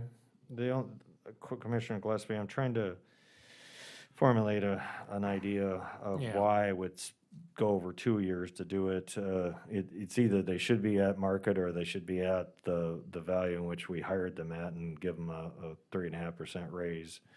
I'm struggling with why do it over a 2-year period unless it's a budgetary issue. Do you know, is it a budgetary issue to? I just seen that, a 2-year period. Julia, just for explanation, the auditor at 72,475 for 21, would that be what they would be getting in 21? Or would that be over a 2-year period? That would be the compensation if you wanted to split going to market over a 2-year time frame. So the number 72,475 would be the compensation for next year Okay, for 2021, and then for the treasurer it'd be 71,500 if you wanted to take that approach. yeah, I guess that's what I was thinking of. And then in 22, they would come up, And bring them to Most- market, yep. okay. Here are my thoughts.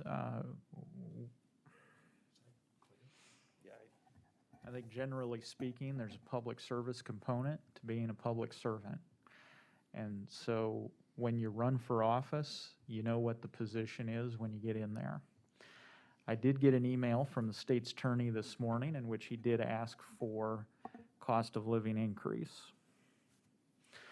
So I've taken that into consideration. He did outline some of the bullet points that I think Commissioner Landine stated in her comments just now. If we take a look at these positions from a market-based approach, we generally need to stick with a market-based approach, is my philosophy. That means if you're over market by 2%, you probably need to wait till next year to get a raise. If you're under market, your position will be increased. It has nothing to do with the person who occupies the position. I don't care whether they're a Republican or a Democrat. That doesn't matter to me. Somebody I voted for, somebody I didn't vote for. Has to do with the position itself, as far as I'm concerned. I've said this before with regard to the auditor and treasurer. I think that we are under market. I also think it's important, though, for the public to understand why those positions were set at those dollar amounts. We just took a vote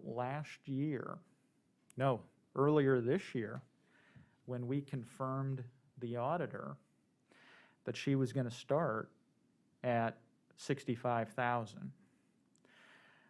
This conversation, I think, did take place at that point in time. I think I was one of the persons who said it, is that pay needs to be looked at, because we pay by position, not by person. But this committee just, whenever the auditor took office, this commission decided her pay would be $65,000. And I think the rationale for that was because both auditor and treasurer, by the way, I'll combine these two conversations, was because they were just starting out. Now, I'm not a fan of that. I'm not a fan of means testing or experience testing elected official positions. I don't care if it's someone who has the most experience or the least experience. I don't care if it's somebody who is completely unqualified or completely overqualified. The position is the position, and that's what we ought to pay. But now we're in the position, because ultimately it's up to the voters to decide who they want to fill these spots. Yeah, sometimes we have an opening, so it falls on the commission's shoulders to decide who's going to fill that position.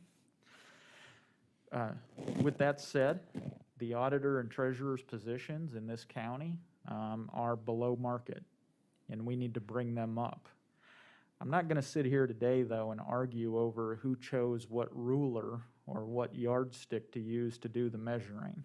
I probably am not in agreement with the yardstick or the measurement, but we've got some figures in front of us today showing us what the market rates are. And so I can support raising the elected official's position to the marketplace. I do think, though, that given the fact just a few months ago, this commission voted on what the pay would be, I think it's premature at this time to just raise the market base that we just decided a few months ago up to the market rate. I guess what I should say is I'm having a trouble reconciling the two. You know, a few months ago, we just hired these people on, treasurer and auditor, at that rate. But then now we're just coming back a few short months later and saying, well, let's increase it now to get it up to market. Why didn't we just do that in the first place? I don't know. Maybe the votes weren't there. Maybe the folks didn't have the willpower to do so. I don't know. I don't fully recall. But I do recall that I said those positions do need to have market-based compensation. I also think that when you look at these positions, there is a public service component. And so I would hope that in the statistics I'm seeing in the briefing form here, that these are market-based approaches based upon what other South Dakota counties are paying. And I think they are, right, Julia? The comparables are what we used for our compensation study. So how that was determined is the department heads got together, they determined 12 different counties to compare to, or entities to compare to, and then the commission approved those 12 entities. So I'm Okay. happy to show you those. No, I Oh, okay. seem to recall them now. It's Okay. tripping a trigger in my mind now that you say it. Sure. So I appreciate that. And I think I do recall that, the slide now, yeah. So I think I'd probably at this point in time agree with Commissioner Gillespie that we bring the auditor and treasurer positions up to the market-based period over the course of 2 years. And that's just in the interest of getting a deal done. I mean, if I could wave my magic wand, I probably would do that over the course of each of their respective tenures in those offices.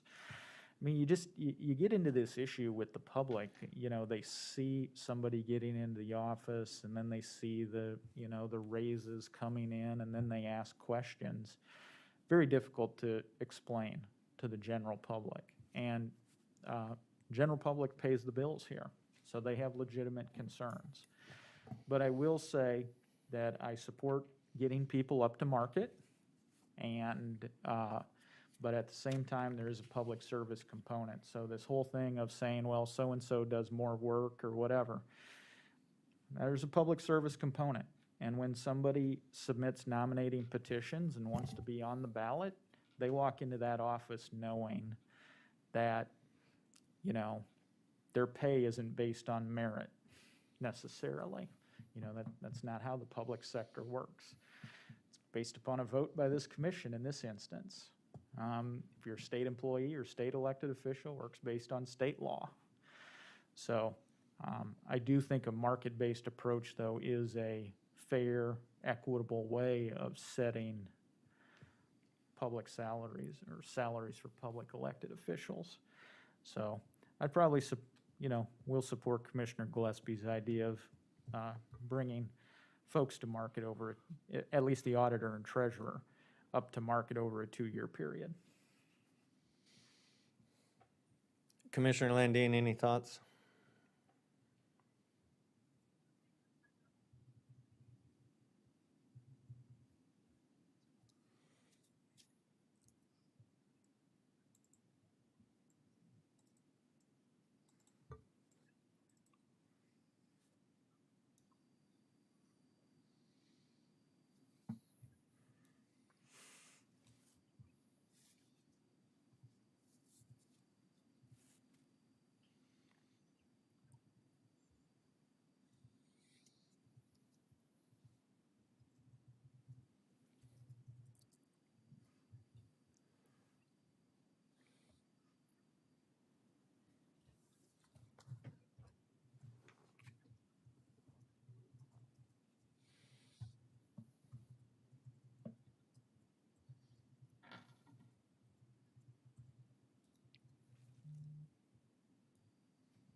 Thank you.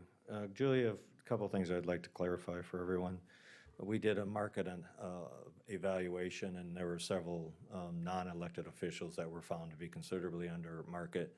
Would you share with the board and the members in the audience and listening in, was that done over a period of time, or was that just a action that was done within the next budget or in the next pay series? It was the next calendar year they brought to market. They just brought it to market. It Yeah. wasn't over a period of time. Yeah. That was through the compensation study a couple years ago. Is that what you're referring Yeah, to? there were several, I can't remember if there were 3 or 4 that were found to be substantially different, and they were just brought back, or brought to market the next period. The second thing I'd like to, our history has been, although again, I don't know that we're bound by our history always, but I do believe it is something that we hang our hat on many times, is in the past, we have given the cost of living increasing to elected officials if they were found to still be at market or slightly above market. So it was a small compensation for those positions that have been in existence, not to have them go backwards and to still get the cost of living. Am I correct?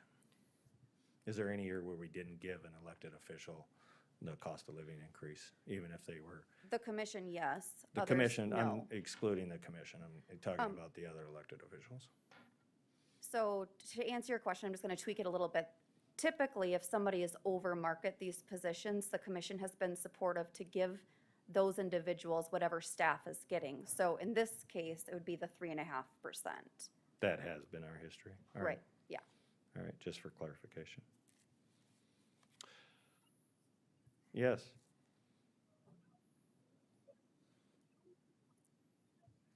I had no message from him. Sean, did he say anything? I do not know that he's calling back in. At this time, I'm looking for a motion so we can move forward on this. Mr. Chairman, I'll make a motion. Very good. I'm going to outline each one here. State's Attorney, since it's over market by 2%, I would leave Tom at 0. The Sheriff at 105,268.80, which is under market by 3%, I would give him the 3%. The Auditor and the Treasurer would move up to those items on item 2, 72,475 for 21, and the Treasurer for 71,500 in 2021. The Register of Deeds would also stay at 0 at 80,995.20, I believe. And that would be my motion. Is there a second to that motion? Second. I have a motion and a second. Julia, would you also explain to the members listening, when we do a market analysis, it's a past analysis, correct? So in every year it goes, it changes. Typically, you'll see those fluctuate. So if in a year that we at 0 or at market, if we don't do an adjustment, typically we would find them to be under market because the other entities will typically, again, raise their salaries, either cost of living or some degree. Is that accurate statement? Yeah, that's fair. So something to keep in mind is what are other organizations doing? I know Minnehaha County in itself is doing a 2% increase.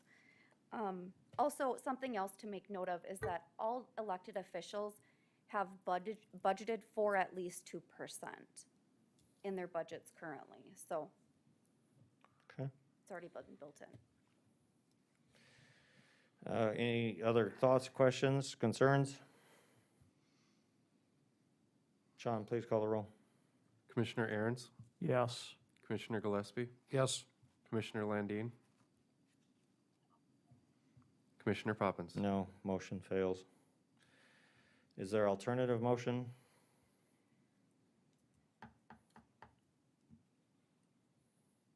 Julia, lead us through here. If we don't come up with an action today, can we defer this to another meeting, or is this our drop dead date? We would really appreciate these numbers today. I don't think you're going to get them today. Okay, well, then we'll have to wait. Is there an alternative motion? Okay. Okay. Go ahead, Commissioner Landing.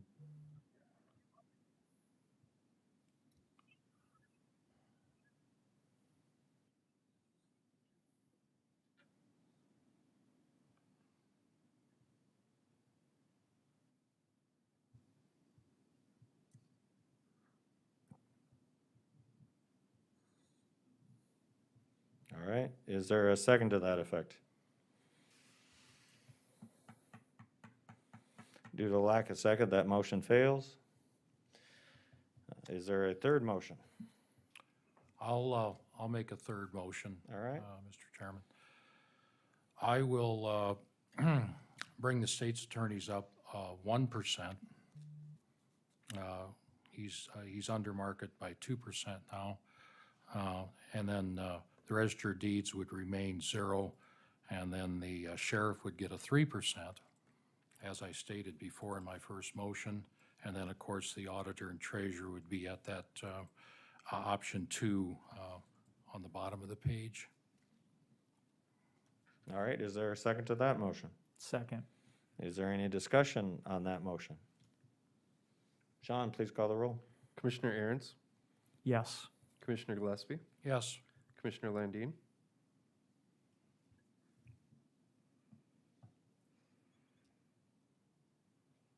Commissioner Poppins. No. Motion fails. Should we try it one more time, or are we gonna have to push this back until we have a full board? Well, I think we're, no, go ahead. Go ahead, Tiffany. Go ahead.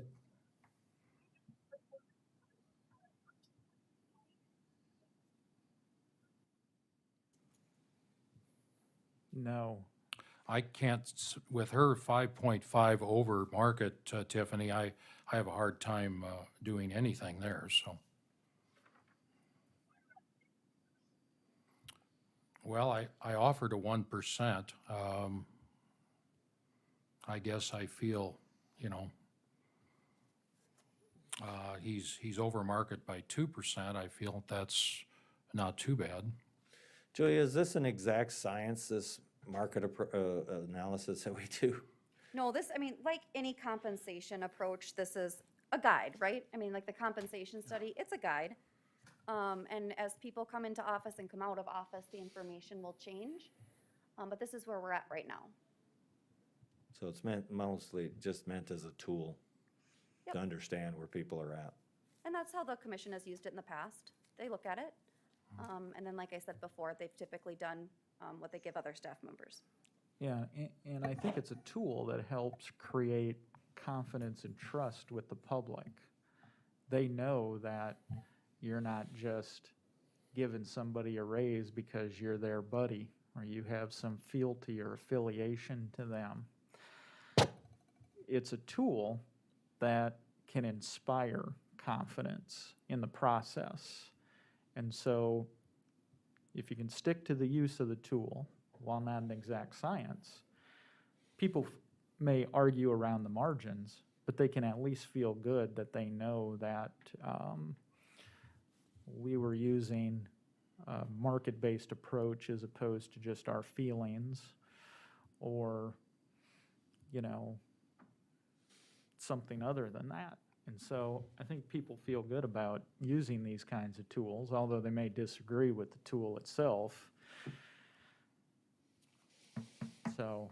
I'm not gonna disagree with you. I do wanna clarify, though, that if we're going to deviate from our methodology in the past, I think it gives the department heads that we're talking about an option to challenge then the study that had been done based on that. I don't know that any of the department heads would have not maybe looked at it with more scrutiny if the methodology which you discuss now is going to be now a change. So My understanding is, I remember that when we had this discussion, I was challenging the methodology. We had this discussion at a commission meeting. This was while I wasn't there was also a department head meeting when this report first came out. There was plenty of opportunity to challenge methodology. Now, I'm not saying you can't continue to challenge it, that's fine. But I'm just saying, we've had this discussion when the report came out. In fact, I think I was one of the people who said I wanted to see private sector salaries included in there, and then there was some discussion back and forth about the availability of data that would allow that to happen. And then I think ultimately, when it all shook out, that was kind of left out. at least with a certain component to the methodology. But I think the time, we had ample opportunity at the time, although people are free to continue to comment about it. We did have an opportunity at that time to talk about the methodology. I don't disagree with that, but was it shared with department heads that the system that we have for, since we've started to implement this, a system where they'll receive, you know, at a minimum, the cost of living or what was given to the others? I don't know that that had been shared with those individuals at the time we were discussing this, because I definitely would think at that point in time, they would have a more interest and our discretion as to making input into how it was determined what that average salary is for that position. Yeah, we'll probably just have to agree to disagree, Mr. Chairman. I don't think we- disagree with that. Yeah, I think we had a public meeting where that shook out. One could also make the argument that we're in a very tough economy here in South Dakota right now. And in the private sector, salaries are not increasing, people are losing their jobs. People want to know that their public leaders are sharing in the sacrifice as well. And so I think that's something to take into consideration as well. When I see public officials saying, please give me a raise, but then the rest of society is losing their jobs and working from home and toughing it out, I don't know if that inspires confidence either. So I think I'm going to stick with Commissioner Gillespie. He offered a reasonable increase based upon the market standards. And maybe based upon that, we'll have to move this discussion to another day where we have another voting member and a full panel. Very good. I think that's where we're at. Julia, unfortunately, we will not be able to resolve this today. We'll put it on the agenda for next meeting, and when hopefully all members will be able to be present. Sounds good. We're not far apart. It's just a percentage here or there, so I think we'll get it resolved very quickly. Very good.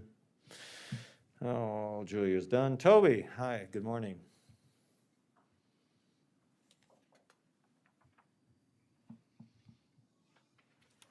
Good morning again, Mr. Chairman. Yes. At the direction of Commissioner Schmidt, Commissioner Aaron's, and him and I, and Anthony Ventura from the, as a citizen, we met a couple weeks ago and came up with an alternative draft, which an ordinance draft to amend Section 1209F. If you recall, the Planning Commission has recommended two different versions of this to you, which have been tabled and rejected. This new version would follow on some of those same items that the Planning Commission recommended, which is to clarify setbacks and separation distances, also to change or not really change, but to clarify the measurement of the distance from the concentrated animal feeding operation to the structure or physical feature. And then the change would, from the dwelling setbacks for Class C would change from 1320 to 1980. And then the odor footprint again would be removed, the standard would be removed. And then some added language as far as written complaints pertaining to concentrated animal feeding operations. Those would then be set for public hearing before the Lincoln County Planning Commission, which would be a mediation type board or action before them. Also at that previous meeting on October 27th, staff was directed to identify some map that would show, essentially this would be the current setbacks. So again, a Class D is our smallest type of concentrated animal feeding operation. As soon as Jake screens in there. So the yellow dots, those are actual structures within the county, and so those are measuring off of the setbacks. So the compliant areas would be the darker brown areas. So again, this is the current setback structures, Class D and Class C. This is Class Bs and Class As. Those again are compliant areas that would meet the setbacks and allow for those types of operations. So again, the only change would be change the Class C to 1980 feet. And again, a little bit of comparison is, I can't get them both on the screen, but essentially if you look to the Class D, which is the 1320, you'll see the change. And again, this is something that the Planning Commission, the citizens have talked about over the years, is to have a difference between the Class D and the Class Cs. to increase that by 660 feet to the 1980. So the proposal before you this morning would be to refer this draft ordinance back to the Planning Commission for a public hearing, and then also for them to provide a recommendation to you. Also, as part of that meeting that I had with Commissioner Schmidt, Commissioner Aaron's, discussed that what staff will do is prior to that public hearing at the Planning Commission, that we will send written notice to all permitted CAFOs within Lincoln County of the proposed draft changes, and invite them specifically to the public hearing. So again, the action that requesting is to just refer this back to the Planning Commission for public hearing and recommendation. With that, I'd be happy to answer any questions that you have for staff. Yeah, Toby, we had a good meeting, Commissioner Schmidt, myself, Tony Ventura, Toby. We were all there. I will tell you this, if you could bring those maps back up, Toby. This is eye-opening when you can reduce, you take words and you reduce it down to a graphical map. You know, just looking at the words on paper and saying, well, the setback will be 1,980 feet. But then you actually look at the impact it has. And this is how people today in 2020 process information. They look at maps and graphics. All I can say is, wow, there is a big difference here. And one of the things we talked about during the meeting is getting input from our producers, getting input from the public. And so I appreciate the fact that as part of this, Toby was going to reach out to the different producer groups, pork producers, Cattlemen's Association, all those guys. Toby was going to reach out to citizens who are, who have expressed concerns over the years about wanting to see CAFOs continue on, but maybe in what they believe is a more responsible manner. And we definitely want the public, we're going to publish these maps so that people can see what the impact is, so that potential landowners can see, well, hold on there, I don't like that, because now I was thinking about doing a CAFO now, and now I can't. Well, we want those people to be able to come in here and speak to this. And, or some guy may say, well, geez, I'm going to build my forever house out there now that I know that, at least in the short term, we're going to have 1980-foot setbacks. The point is, however it shakes out, people can use these maps now and they can see what effect a 1980-foot setback will have. May hurt producers, may not. May help people concerned about their acreages, may not. But I appreciate the fact that Toby and Tony and Commissioner Schmidt, and I know Commissioner Gillespie worked on this, and I think Commissioner-elect Jim Gibbon had done some work on this, or at least given a briefing on it. Appreciate the work that everybody put into it. I don't know what this will do, but I hope we can have a good public hearing, planning and zoning, to discuss this, get some good public input, and then bring it back to the commission after that public hearing process for another one. So appreciate the work that was done on this by everyone. Yes, I didn't attend that deal because of two-commissioner limit, but on that day up in Toby's office, Commissioner Schmidt, and you were down there also, Joel? Yeah. Yes. Yeah, okay. Anyway, of course, Toby can acknowledge that we've met many times trying to hammer this thing out, and unfortunately, we couldn't get it through here last month. But anyway, I always kind of wanted to keep the 1980, but I know there was some trade-offs, and we were willing to do that down to the 1320. But that didn't cut the mustard, so here we are. Anyway, so. Could you pull up the other map, Toby, please? The current one or the? For the C and D, or the A and B, sorry, A and B. Yeah, yeah, that, thank you. Pretty telling on that, too. Yep. And Toby, under the or under the setback, do you have the A and B before and afters? The A's and B's don't change. Right.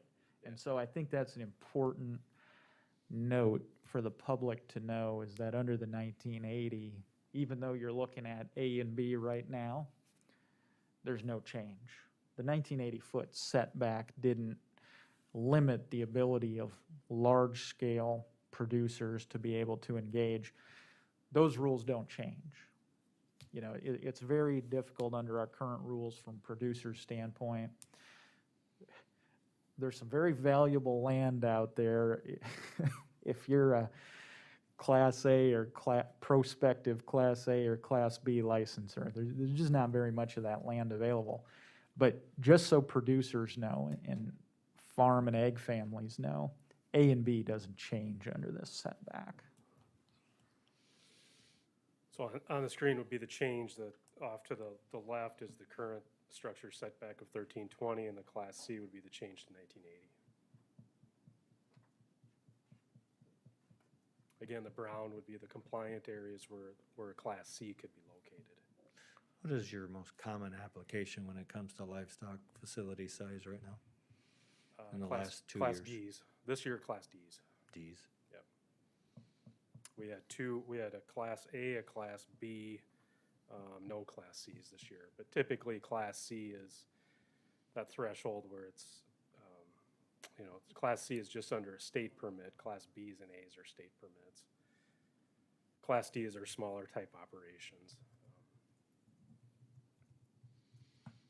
But we've had this year we've had 5 Class As, 1 Class A, and 1 Class B that's been approved.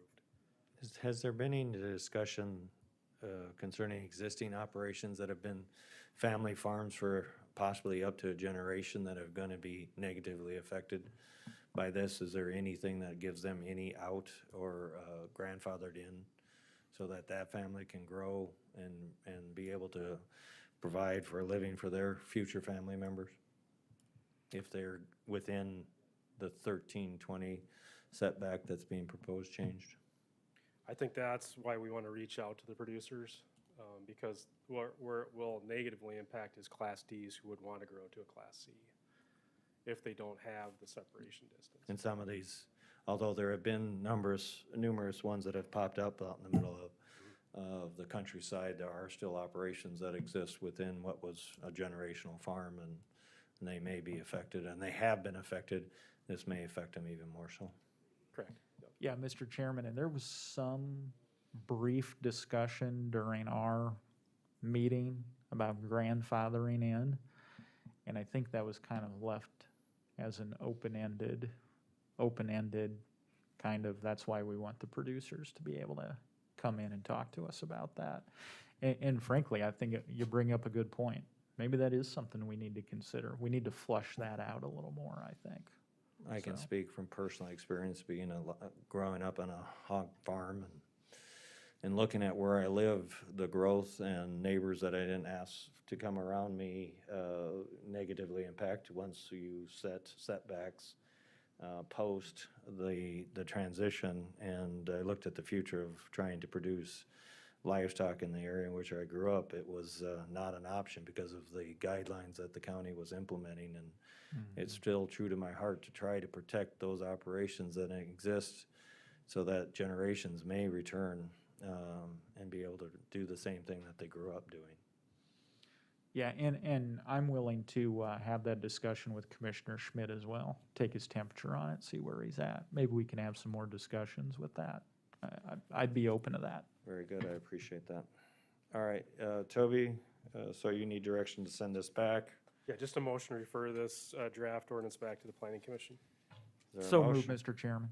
Second? Okay, Thank second. you. Yep. Hopefully no other conversation. Tiffany, all right, we send it to a vote?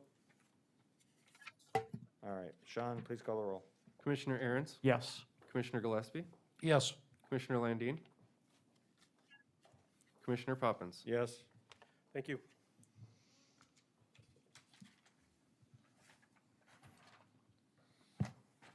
You want me to sign something, it looks like, Sean? I do. So the next step with our AIP grant this year is what's called a CADEX, which is a categorical exclusion. This is all for plan, like we expected to have to do this. It's a document that the Helms and Associates put together based off of our environmental site assessment. And it's being done because some of the parts of the environmental site assessment required further documentation, and this is just the normal process for that. But we need to submit this, and from what I heard, the FAA is already reviewing this document, and that we're very close to approval. Oh, very good. Is there a motion to that effect? Yeah, Mr. Chairman, I want to thank Sean for the effort he's put into this. I know that he's kind of specifically dug into this whole issue of the airport. So with that, I'll move. I have a motion that snuck in your in dialogue. I'll move. I'll take a second from you, though. Second. Thank you. Any further questions? Sean? Commissioner Aaron's, Yes. Commissioner Gillespie, Yes. Commissioner Landine, Commissioner Poppins. Yes. And again, thank you, Sean. Jake, side note, you'll figure out why my mouse isn't working. I can do that. Thank you. I am here to get authorization to purchase our annual computers. It has reached over my threshold of $25,000, so I need approval. These will be computers for the treasurer's office and the sheriff's office, and For- that total was $31,805. So moved, Mr. Chairman. Second. Second. How many is that total, roughly? Probably about 45 to 50 45 to 50 computers. laptop type computers? Laptops and desktops. Desktops, okay. Very good. Sean, please call the roll. Commissioner Aaron's, Yes. Commissioner Gillespie. Yes. Commissioner Landine, Commissioner Poppins. Yes. Sean, have I missed anything? We One have more. software purchase as well. One more for me. Oh, sorry. I've had some requests from department heads about purchasing some software that would allow employees to have a greater ability to work from home. So we've looked into the cost of this. Right now, I kind of have the first figures of it would be $21,643.11. This software would allow employees to work from home if they choose to do so, or if they're allowed to do so, and not have to use county equipment. And it would be a secured line through us to be able to do that. Is there an annual fee with this, or is it just a one-time fee? This includes a 5-year annual fee in that cost, but otherwise the fee for that would be, for another 5 years, would be $11,000. So in 5 years, we'd probably have to pay about $12,000. And then it would also, it doesn't include a server expense because we are putting it on a used server that is a little bit older to save the cost. If you do want an interest of buying a new server to put this equipment on, that's completely fine with me. That would raise it about $10,000 to $12,000. Given the times, I think it'd be money well spent, trying to keep people working at all cost. And I think 21,000 is a cost that we could afford. Is there a motion to that effect? And this is not currently in my budget to do. I was afraid of that part, And with that, it does have the potential of being covered over the CARES Act. which I'm hopeful for. Yeah, Mr. Chairman, I'll make a motion, and then after it gets seconded, I'll just make a comment. Very good. So Is there a moved, Mr. second? Chairman. I'll make a second with, okay. Commissioner Gillespie. Yeah. Got it. Yeah. All right, Commissioner Aaron's. So Jake, I think we have about 900,000 left in our CARES Act account, if I'm not mistaken. I think the auditor was going to maybe attempt to speak to that today, right? So this is the kind of purchase, I think, that goes directly towards what the CARES Act intended to do, is to thin out the number of people working in the offices here, especially at this period of time and maybe into the foreseeable future. Maybe there'll be a vaccine in the fourth quarter of '21, maybe not. We'll have to see. I would think, though, that if we need a new server in order to accommodate exactly what the intent of the CARES Act is, which is put people at home, work remotely, i.e. needs a new server, I would think that we should look into that, and it would be money well spent. And maybe there's some dual purpose with the server beyond just being able to remote in faster, easier, or whatever the hardware requirements are. I think we should look into that. We've got 900,000 left in our CARES Act account. We need to use it by December 31st. And then it goes away, vanishes. There is no opportunity for being able to continue using that money. So I would encourage you, Jake, to look into that. Because if what you're saying, and I believe you, is true, that it requires a new server to use to fully enhance the ability of that software, then the server purchase certainly has some kind of equity in a CARES Act expenditure. Yes, and it would be a great benefit. It would, in a way, it would be a cost savings that we wouldn't have to buy everybody a laptop to be able to work from home. It would Right. save that cost, so it's a great investment. And I will move forward with purchasing it and getting the server if it Yeah. passes.